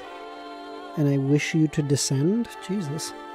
For the moment, LEMMiNO didn't have time to ponder this opportunity. He burned the letter and jotted down his gains for the night. Although he couldn't shake the feeling that Madame Magician's schedule bore a striking resemblance to Franca, he wasn't sure if it was convenient to send a letter at that time. Oh, you guys ever have this? Where, like, you're working late at night because your whole because you need to get shit done and fucking there's not enough hours in the fucking working day. And so you go to send an email and you're like, and bro, this motherfucker's gonna see I sent out an email to him at 1:53 in the morning. He's gonna think I'm a fucking lunatic. Thankfully, Outlook has the ability to delay deliver, so like I'll just be like, set to deliver at 8:30 a.m. Fuck off. Winter sunlight poured through the glass, filling the living room with warmth that chased away the chill. Franca lounged in the recliner, basking in the cozy glow. Suddenly, she sensed something and sat upright. In the shadowy corner, a human skull made of pure glow emerged. Madame Hell's messenger. Why is she contacting me? Franca thought. She snatched the letter and scanned. 007, 007 hasn't heard from you in days. He wants to make sure you're okay. Franca chuckled. Early to bed and late to rise keeps the king fit to rule a realm. No more morning courts. In the early mornings, Franca manned the radio transceiver while Jenna roamed, seizing her opportunity to act. Her first telegram in days. Shurima, your emperor has returned. Never had to email anyone, not gonna lie. I've sent work emails at 4 a.m. Thank you, Aaron, right? But, like, do you send them at 4? Like, you don't delay Bro, delay deliver them, please. Everyone's gonna think you're fucking nuts. Does everyone do it? No, because most people are shit at their jobs. Do some people do it? Yes. But delay deliver, please. Don't send it out at 4, please. How you liking Volume 4? Dude, MX, Volume 4 has been so fun. I've genuinely been enjoying all of it. Like, there's been no time that I've been, like, sat down for a stream and I get done and I'm like, ugh.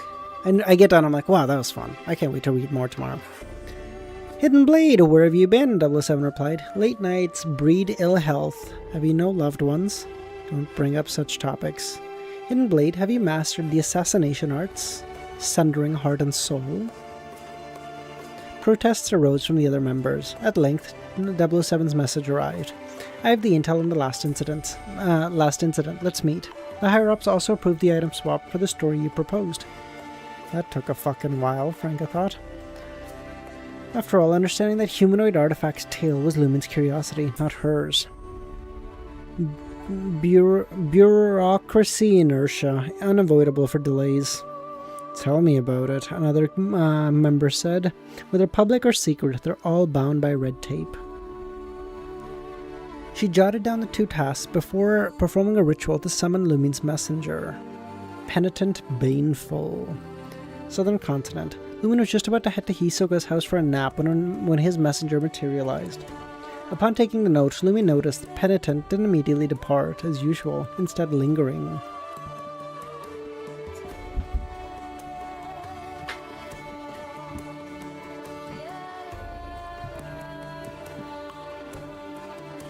Wish we could get more of 007. I wish we could get more of Penitent Baneful. This guy seemed kind of goated. He seems like he conceals many a wisdom.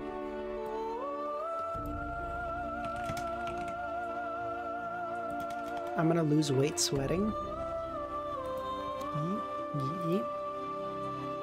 I gotta, Kami, with some knowledge of your eating habits, I have to imagine you weigh like $110 soaking wet.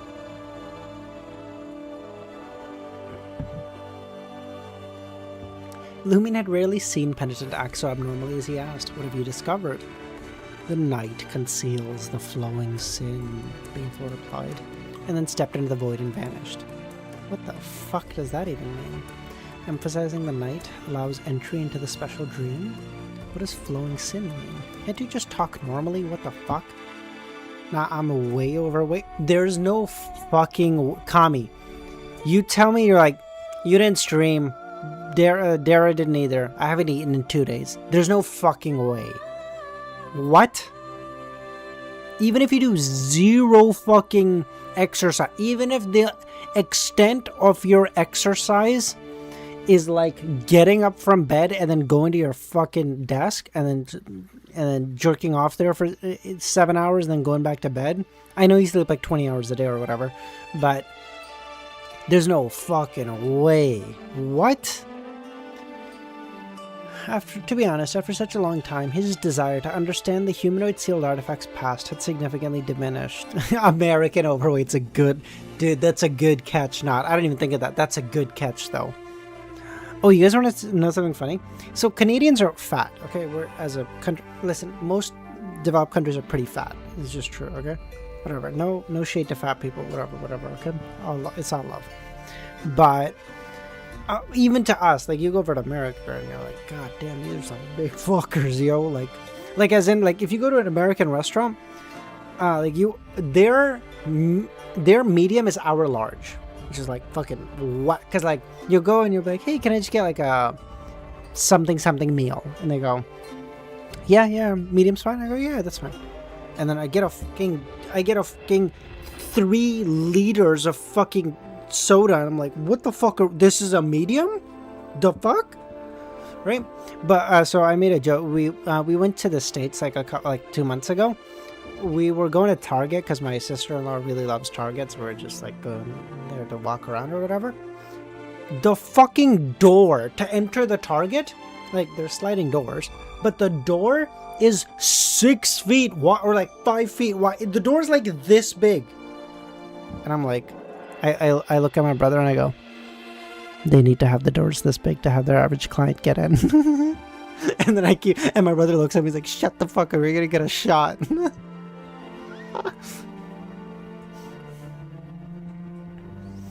To be honest, after such a long time, his desire to understand the humanoid artifacts past had significantly diminished. After all, he had mainly felt the other party's state was similar to his own. Of course, they had only settled, not disappeared. LEMMiNO tore open the letter and jotted down the entire incident, planning to send it to Madame Magician at noon. As for whether the Major Arcana holder would agree to such a trade, LEMMiNO wasn't confident. However, he felt that the Major Arcana holders wouldn't simply take possession of important artifacts from the Orthodox churches, using this as an opportunity to make a deal. After leaving the motel, LEMMiNO observed Camus and Rhea. Why 2 people today? LEMMiNO chuckled. There are only a few days until the 17th. An accident may happen. We can't act alone anymore. Feeling consciously gathered various information, the patrol team had already noticed some abnormalities. He felt a growing sense of being middle-aged and burdened with responsibility. Raising an eyebrow, LEMMiNO asked, "Hey, have you figured out the 17th is the key date? That's pretty quick." "We're not idiots," Camus said. "It's obvious. Last year, that was the date they were attacked, and in previous years..." He then shut up, realizing that when around Louis, he constantly switched between his heavy middle-aged state and uncontrollable teenage emotions. LEMMiNO asked what happened in the past. "We obtained funeral registrations for nearly 3 decades. And found something weird. 80% of the annual deaths are recorded within the first 3 months, starting in mid-December. This place isn't like many northern continents. Winters are bitterly cold. It's difficult for the elderly and weak, to survive. Even if they do, it's summer from late December to March. This phenomenon is weird. Is the mortality rate in Tizamo higher than elsewhere? Significantly, but mainly due to the attacks from the forest tribes. We have also discovered the tribe's attacks concentrated in the first 3 months, starting in mid-December as well. There have been 2 or 3 attacks annually, since the one on the 17th last year, not a single one. That doesn't seem right. It's understandable if the tribe's attacks concentrated in the first 3 months. Any other abnormalities?" LEMMiNO asked. Rhea then spoke. In the first half of the year, many women in the town and plantations experienced symptoms of nausea, soreness, bloating, and pregnancy symptoms, believing they had been victimized by a ghost and might birth evil fetuses. But they weren't actually pregnant, just illusions. After the Padre purified them, they returned to normal. Mother Tree of Desire. Tisk tisk. We have also noticed similar incidents of perceived possession and attacks by evil spirits. Don't the townsfolk in the surrounding plantations find it strange that mass hysteria happens every year? Everyone believes it's caused by the primitive tribe. Why? LEMMiNO asked. In the repeated attacks and conflicts, the tribe displayed the ability to control corpses and ghosts. The death domain. That seems logical on the surface, I suppose. No wonder the people who haven't left the town didn't find anything amiss. After inquiring about the recent info, LEMMiNO stopped in front of Hisoka's home. "You're from the southern continent, but not Tizamo," he asked. "Rhea? I'm from the forest. I'm from one of the primitive tribes called Paka."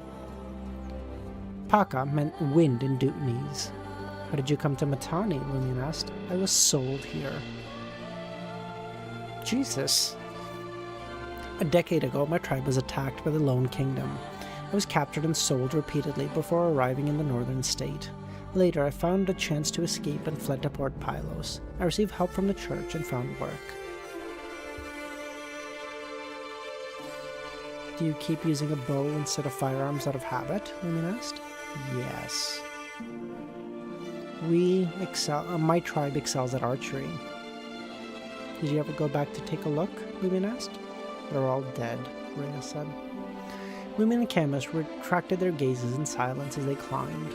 Lumin surveyed the area. He had intended to tell Rhea it is impossible for the entire tribe to be dead. Some must have survived or been sold like you. But he held back.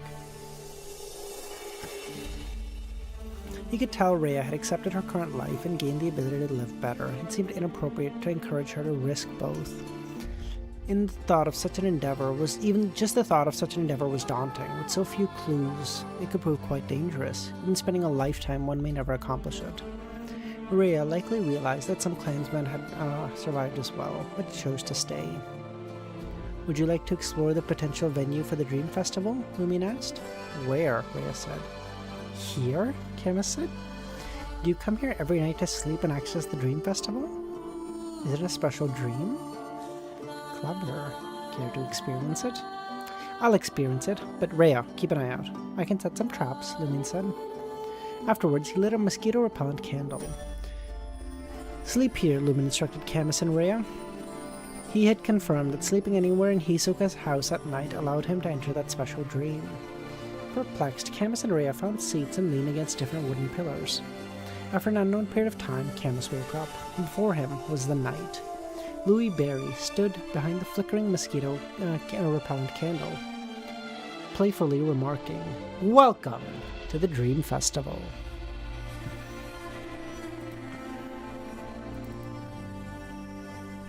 "666? Oh, damn."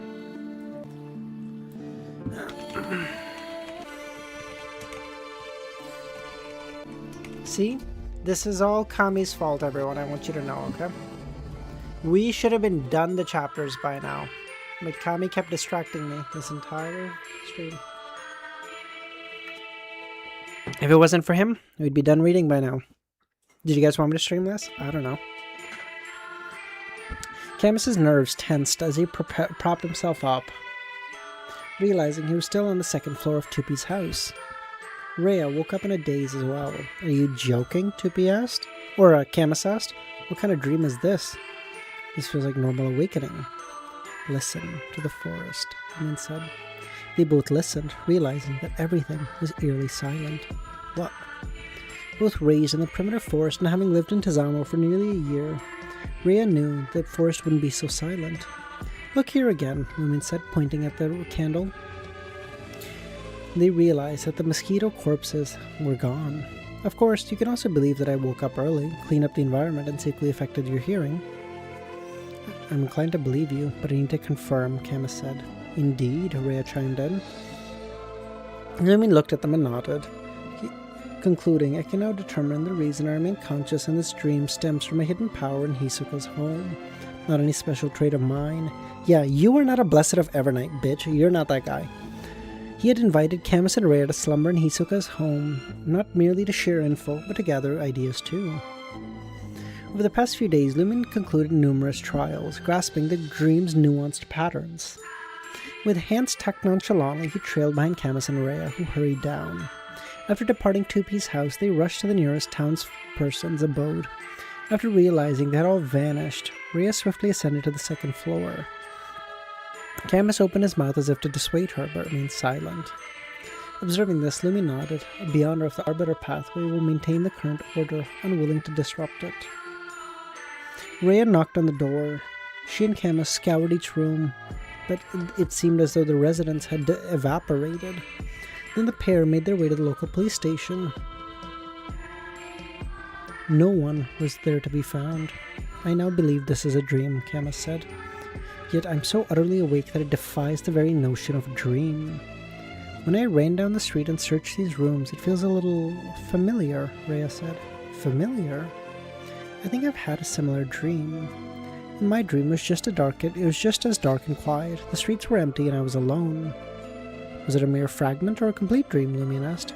I don't know. I remember only a few such scenes. Do you dream of this often or rarely? Rarely. Even if the residents don't slumber here on a specific date, they can occasionally enter the stream, yet remain unable to stay awake. Perhaps it's not a true immersion, but rather is unconscious development spiritually spawned from the Crimson Moon and other environments. It's still 14 degrees outside? What, is 14 cold, MX? Or no, Yeah, 14 is cold as fuck. What are you talking about? You want it to be colder?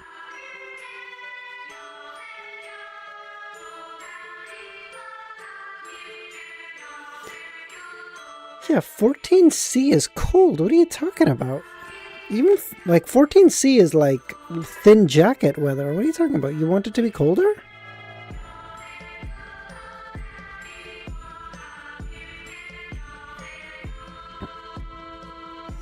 The few Tismoans I queried made no mention of such dreams. Camus thought, what do you think is special about the residents of Tizamo? Quite perceptive. Lumi nodded.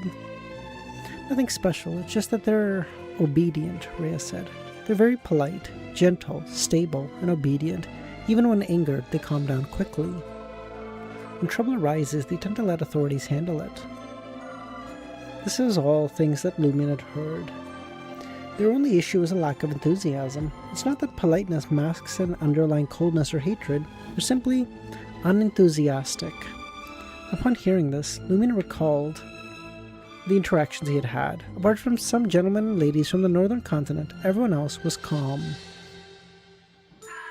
Immediately after, he recalled the Tismoans' question in Port Pylos, fear, worry, ingratiating expressions.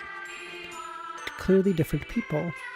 Most of their expressions had been drawn away into the dream. I knew it. They feel too docile. Even the livestock rarely resist. Could it be? Rhea's heart skipped a beat. I've been here nearly a year and I feel much gentler. My most intense emotions haven't dissipated. They're still within me, but it feels like I'm asleep. From the looks of it, everyone in the town will gradually be affected by the stream. After leaving, they can slowly escape. For outsiders like us, Lumion looked at Camus, we've only been here a bit, there's no issue. Perhaps we will unnaturally become gentle soon. When will reinforcements arrive? Lumion asked. Those selfish bastards. It's likely there won't be much support. They're getting their emotions stolen. I wouldn't even say stolen. It feels more like siphoned. Like they're using, like, one of the evil gods is using their emotions, their strong emotions to, I don't know, fuel something, some power, something, I don't know. You know how you guys, you know how everyone always wanted a car that runs on water? What if I have a car that runs on your hopes and dreams?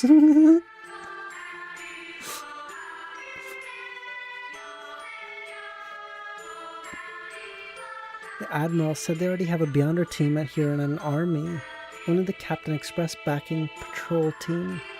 Fuck. Lumion was taken aback before laughing. The newly formed organization under the Admiral was different from the official organizations. If this were the EBS or Church of the Earth Mother, official Beyonders would have already devised a plan and dispatched to resolve the issue. The current situation is the Admiral believes that with me, a famed adventurer, I'll be able to fix it. Why send more? Guy that made the water-fueled car got shot. Yeah. I don't know if... I know there was a guy who made a car that ran on water in, like, Australia or some shit. Or, no, it wasn't Australia. It was, like, Midwest or something? And he was, like... And he, like, died one day, and his last words were, like, they killed me or some shit. And I love how this is just commonly known knowledge, and we're all like, well, yeah, that sucks, but what am I supposed to do with that, bro? What, you want me to go run to the CIA? What the fuck? That's true. Beyonders aren't commodities. If too many powerful ones perish, the Admiral will feel the strain. Lumion understood the Admiral's mentality quickly. Let me show you around this dream realm and provide an introduction, Lumion said. Alright, Camus replied. He and Rhea followed Lumion. After a while, Lumion led the two into the forest, informing them that he had seen 2P's image in a chaotic zone ahead, suspecting there was a Desire Apostle mark present. Walking amongst the trees, giants in the night, Camus felt oppressed. Before he could inquire about 2P's image, he suddenly heard a bowstring taut, an arrow entwined with lightning, flew from afar. Chemist dodged just in time. They all gazed into the distance, spotting a woman. Rhea.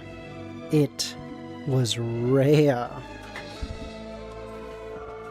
Oh, Kami, have you ever seen Archer? It's an animated show. It was on Adult Swim, I think?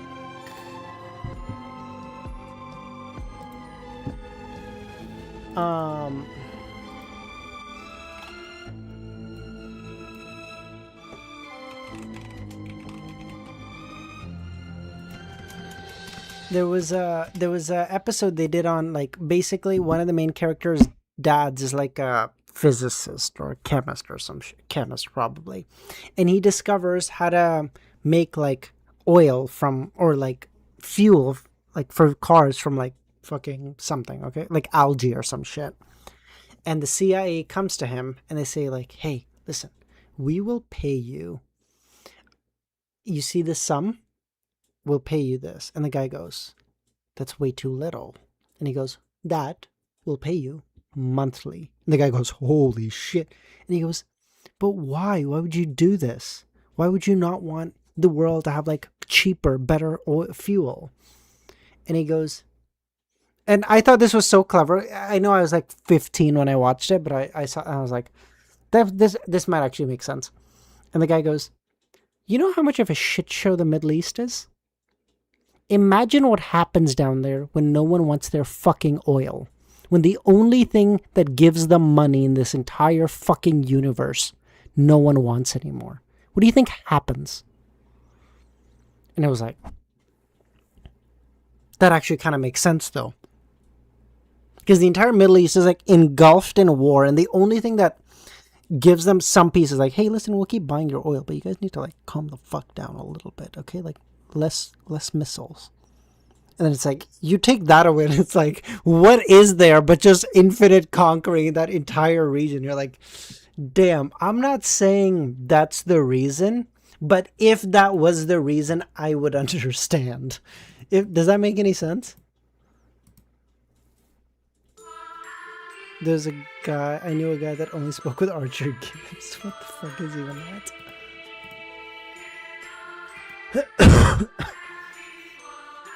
Rhea gazed at the figure perched on the tree branch, a surreal scene playing before her like a dream. Correction, this was a dream. The other Rhea's frigid expression masked a deep-seated hatred as she drew the bowstring once again. As Lumen contemplated teleporting behind Rhea on a tree to probe her control, her surroundings quivered and fragmented. Logic is a little flawed, but what a twist in history it would be.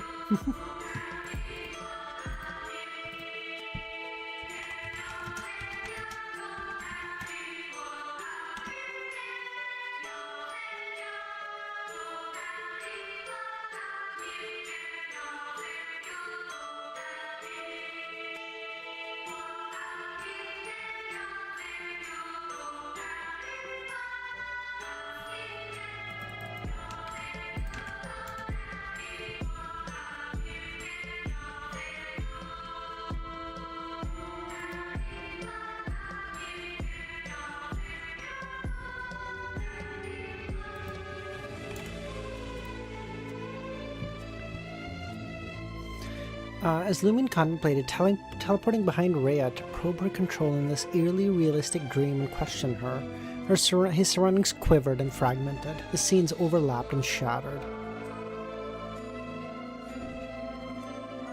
Simultaneously. Dude, reading Kami's message, I just imagine this motherfucker took a tub of ice cream, had like 5 spoonfuls or whatever, and I was like, that was good. And I was like, fuck, who's going downstairs? And just ate the rest of the tub. Or a pint or whatever. Simultaneously, Lumen, Rhea, and Camus opened their eyes. They found themselves on the 2nd floor of Hisoka's home. We're awake? We're back? Camus questioned. That should be the case, but I won't claim to know 100%, Lumen chuckled. We'll need to verify. The simplest method involved checking Ludwig's whereabouts and state. Although asking Charmy Boris could provide an answer, there was no guarantee he would even answer. That's a small pint, it was halfway done. Oh. Camus nodded, his gaze shifting to Rhea. We seem to have witnessed another version of you at the dream's boundary. I saw it too, Rhea said. She appears much like the intense emotions I mentioned earlier, the ones slumbering in my heart. Could it be the dream absorbs those emotions into Zamo and gives rise to the dream person? Even more extreme and emotional entity? So the longer one stays into Zamo, the more subdued they become. Mirror people. Dream people. How many more fucking entities are there? Lumin thought. That concludes tonight's attempts, Lumin declared. Camus and Rhea confirmed their escape from the dream through the return of livestock and commotion. They waited until Lumin entered the motel before stopping. Lumin pushed open the door to his suite, spotting Ludwig. Observing this, Lumin knew he wasn't in a dream for sure. Lumin asked Ludwig, "Do you dream when you sleep?" "Yes," Ludwig replied. "Have you any dreams in the past few days?" "Yes."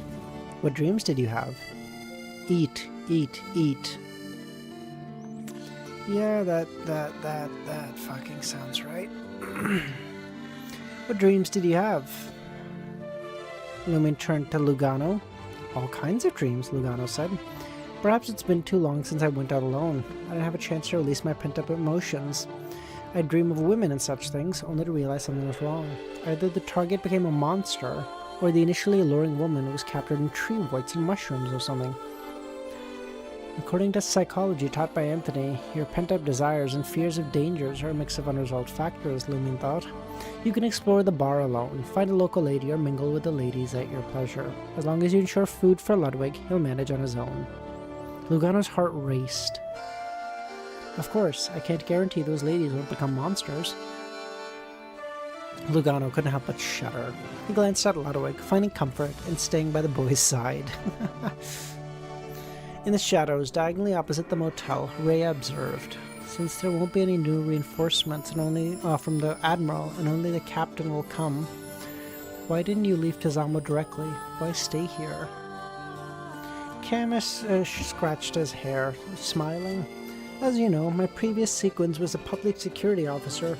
It tied seamlessly with the patrol team's work, making me yearn to maintain order. The potion not only brings strength, but also affects you. Besides, the captain is about to arrive. I have to help him. I have to repay what I owe him. Camus didn't disclose another matter, his confidence in the adventurer Louis and the Church of the Fool behind him. Rhea didn't press any further. What about you? Why don't you leave? The three of you can form a team. Some local admirals will definitely take you in. When I was in the most pain and despair, it was the Church who helped me. After that, it was the patrol team who gave me a new beginning and a new life. Camus just sighed. It hasn't been easy for you. Rhea sneered. You're the most contradictory person I've ever met. In the past, I heard you talk about which states and islands we should invade, which mines and valleys the High Phenopauta Kingdom should seize, and how they should establish more colonies. But now you show me pity. I sense your sincerity and the genuine pain you feel. That's why I can't help but want to say something. Camus found himself at a loss. That was a contradiction indeed. He realized that Rhea's emotions had been even more turbulent after encountering herself. Could this be the result of encountering those extreme emotions? Or perhaps those who hadn't spent more than a year in Tizamo may resist the dream's influence to an extent. Camus thought of the plantations inside town, like Sir Petite, Miss Amanadina, Monsieur Robert, and the others. They weren't easily subdued. This special dream had evidently encompassed both the out-of-town plantation and the garrison barracks. Camus figured out the reason. These gentlemen and ladies spent at least half their time in Port Pylos.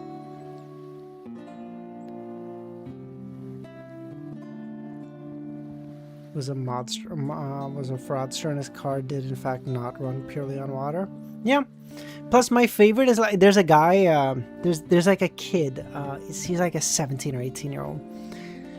In like Boston or something. He's like, oh, I created this all new special plastiline or some shit. I can't remember what he calls it.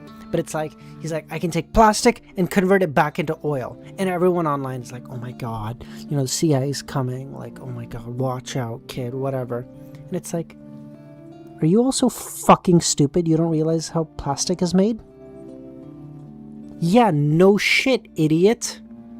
You can make oil from plastic or like gasoline from plastic. That's not difficult.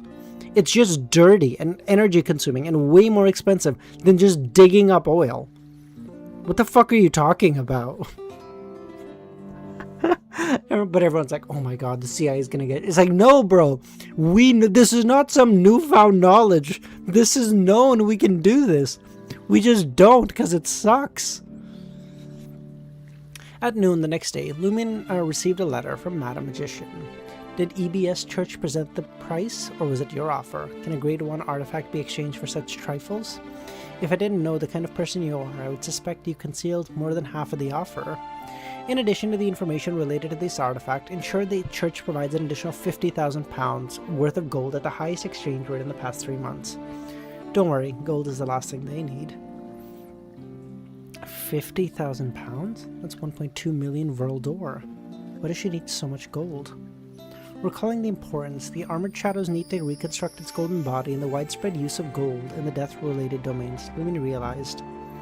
Madam Magician had used Lone Kingdom's gold pounds to express the value of gold, implying her recent activity in the Lone Kingdom. LEMMiNO nodded, considering whether to summon Jenna's messenger or to return to Trier personally to discuss.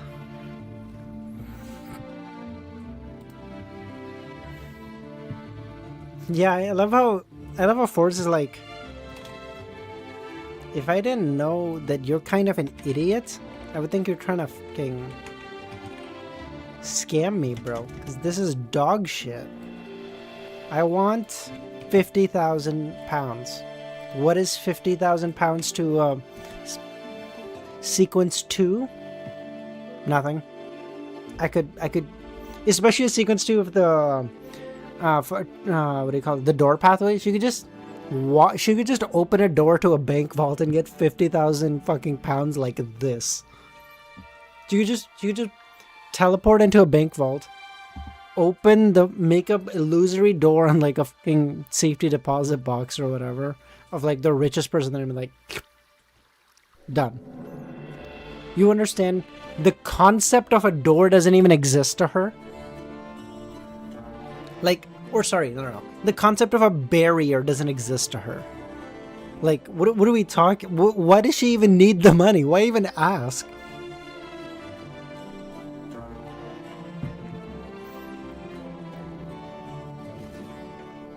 Recalling Franca's meeting with 007 tonight, LEMMiNO decided to summon Jenna's messenger.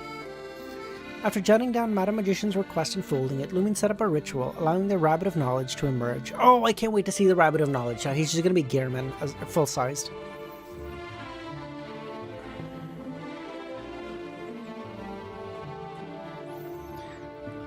The first thing LEMMiNO noticed was the miniature top hat snugly perched atop the rabbit's ears. Then a gold-rimmed glasses and a black trench coat. Finally, an iron black revolver in the rabbit's palm. Gear Rabbit Sparrow, let's go!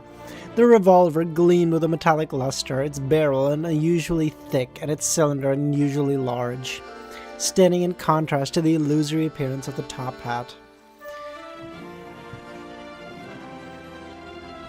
Is this a real gun? LEMMiNO asked. Hidden behind the glasses, the rabbit's eyes sharpened. Yes. Did Jenna customize it for you? It is payment. So cold. Miss Bello, have you considered the consequences of what you have done? I don't even know. LEMMiNO criticized inwardly before handing the letter. Seeing the human-like rabbit-shaped creature preparing to turn, LEMMiNO asked, "Can you shoot?" Not yet. The rabbit fell silent. Oh, so you're not quite as cold as Gehrman.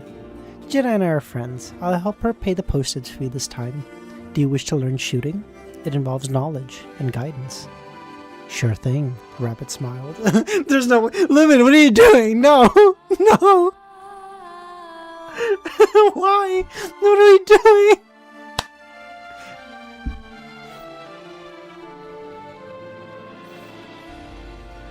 After finding a secluded spot at the edge of the primitive forest and earnestly teaching Girabbit Sparrow how to shoot for a considerable time, Lumin strolled back to Tezama with his hand in his pocket and visiting a cafe named Bunia.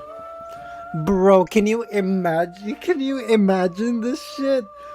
Bro, imagine you're fighting Lumin, or you're fighting Jenna, okay? And then from like the middle of buttfuck nowhere, you just get sniped. And as you're dying, you're like, oh no, she got me. You look up, and it's a rabbit, like, tipping his fucking top hat. You're like, what the fuck is going on around here? What are you talking about? What the fuck? Bro, I became a Sequence 5, just shy of a demigod, to be killed by a fucking rabbit?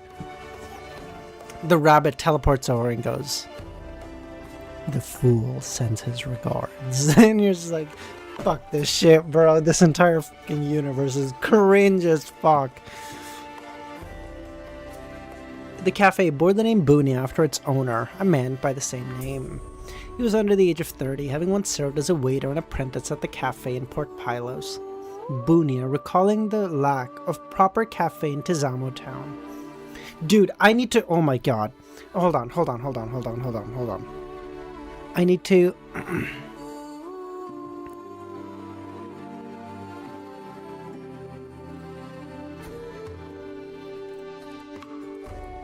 Hold on. Okay.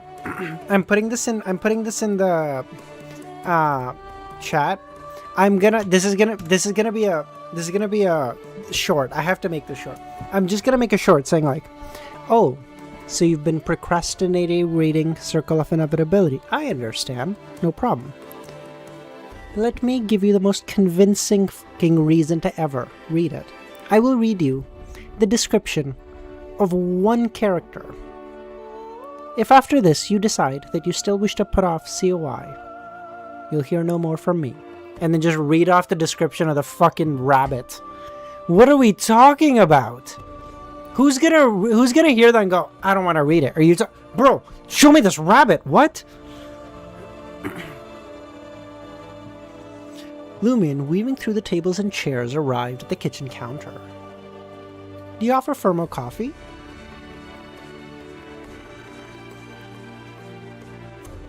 Bonsoir, there is no Fermo coffee, he smiled. Lumin, intending to playfully inquire, switched to a cup of Corsa coffee. Sipping the bitter-sweet liquid, he noticed Camus and Rhea. Upon spotting Rhea, the single Bunia became even more bashful and busier, avoiding eye contact. As Camus and Rhea equipped their coffees and corn nut cakes, sought a spot, Lumin raised his arm in greeting. Why do you look so tired? Lumin asked. We just finished work. We can finally rest. All I want now is a good night's sleep. After exploring the dream together, Rhea wasn't as reticent as before. Then why are you still drinking coffee? Lumin asked. I want to endure until dinner. Coffee is useless to me, she said. She then finished her coffee and headed back to the nearby police headquarters to rest. Camus reclined in his armchair. Has Riaza arrived? He arrives tonight. One of the two, Maslow and Loban, will be following you with him. As for Kolobo, there was no need to even ask. He didn't even dare look. How could he do anything? When they conversed, Lumin noticed Miss Amana Dina from the Palm Manor leading a short unicorn beside the cafe. The girl was clad in an off-white hunting attire today. After entrusting the whip and the reins to the brown-skinned valet, she strolled to the kitchen counter with her lady maid.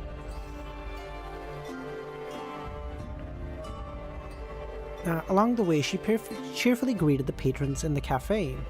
Do you wish to engage in a duel with her fiancé? Lumin observed Camus and said, No, I'm not that kind of guy. I admit she is indeed very pretty, but she's already engaged. That is a sign she's starting a family. I will not destroy someone else's family. You Phaedopotarians. Lumin didn't mock, but just sighed. Such values. Of course, not everyone had such values. Do you have any ideas about her? Camus asked. Lumin regarded the young man surnamed Castilla with amusement. I know you Intesians don't exactly hold back because the other party has a fiancé or even a husband. You may find it even more exciting. Very few are willing to take such responsibility, though. You always satisfy yourself. When you're happy, you just leave, don't you? Not everyone is like this, Lumen shook his head. But most are, he added inwardly. The energetic and playful Amanadina led the lady maid past Camus and Lumien's table. First she greeted Camus, then looked at Lumion. Hi, I'm Amanadina. About yourself? Louis Barry, Lumion replied. You must have just arrived. You're different from the people here. No, I'm from a village in the south. Lumion switched to Intesian with a Dariage accent. Amanadina wasn't disappointed, happily inquiring about the folklore of the southern province of the Intas Republic. Camus watched as the two conversed. He opened his mouth, just shut up again.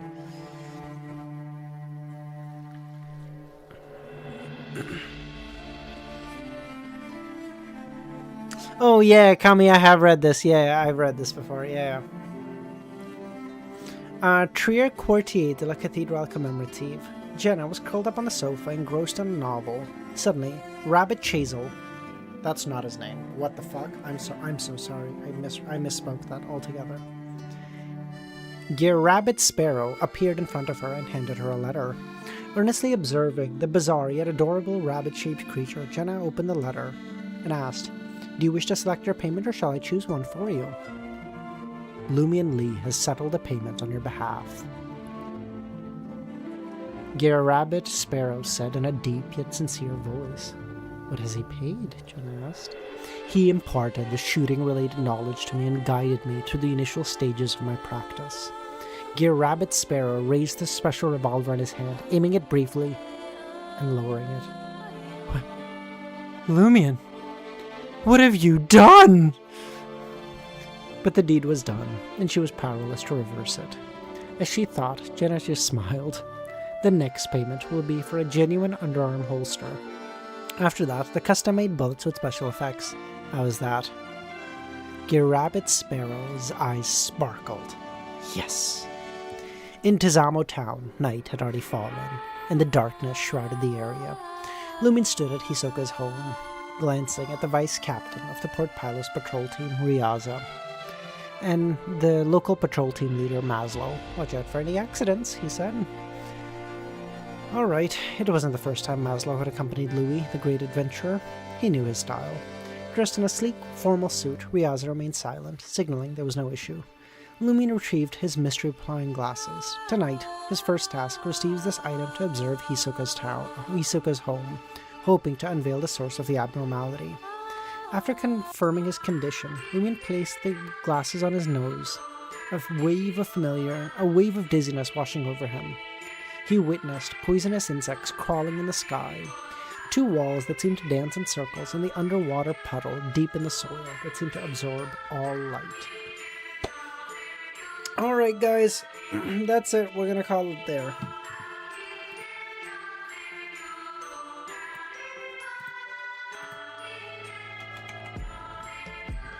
Look at that.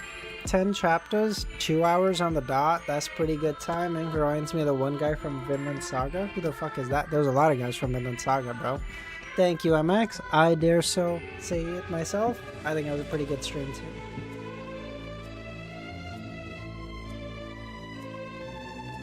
Nice chapter ending is nice. Next chapter ending is nice. It's all good. It's all good. It's fine. It's fine. It's already in the. It's already the title, Connie. What are you gonna ruin it? It's fine. Fuck it. Listen, I said 10 chapters, motherfucker. I got to 10. Okay, I got my 10. I'm leaving. I got my 10. I'm tucking tail and running. I'm tucking tail and running. I'm not. Fuck it. It's all good. It's all good. We'll do it tomorrow. We'll do it tomorrow. Think about it. 680 tomorrow. We're doing good. 679. 679. But you know, whatever. All right. Bye, guys. I'll catch y'all tomorrow. We'll try to keep going at this pace, okay? At this pace, we can finish this series in what, 500 chapters, 50 days, like 2 months. End of July, end of August. End of August we can definitely do. End of August we can for sure do. End of July would be like a ambitious goal for sure. That's it. All right, guys. We'll catch y'all later. Bye.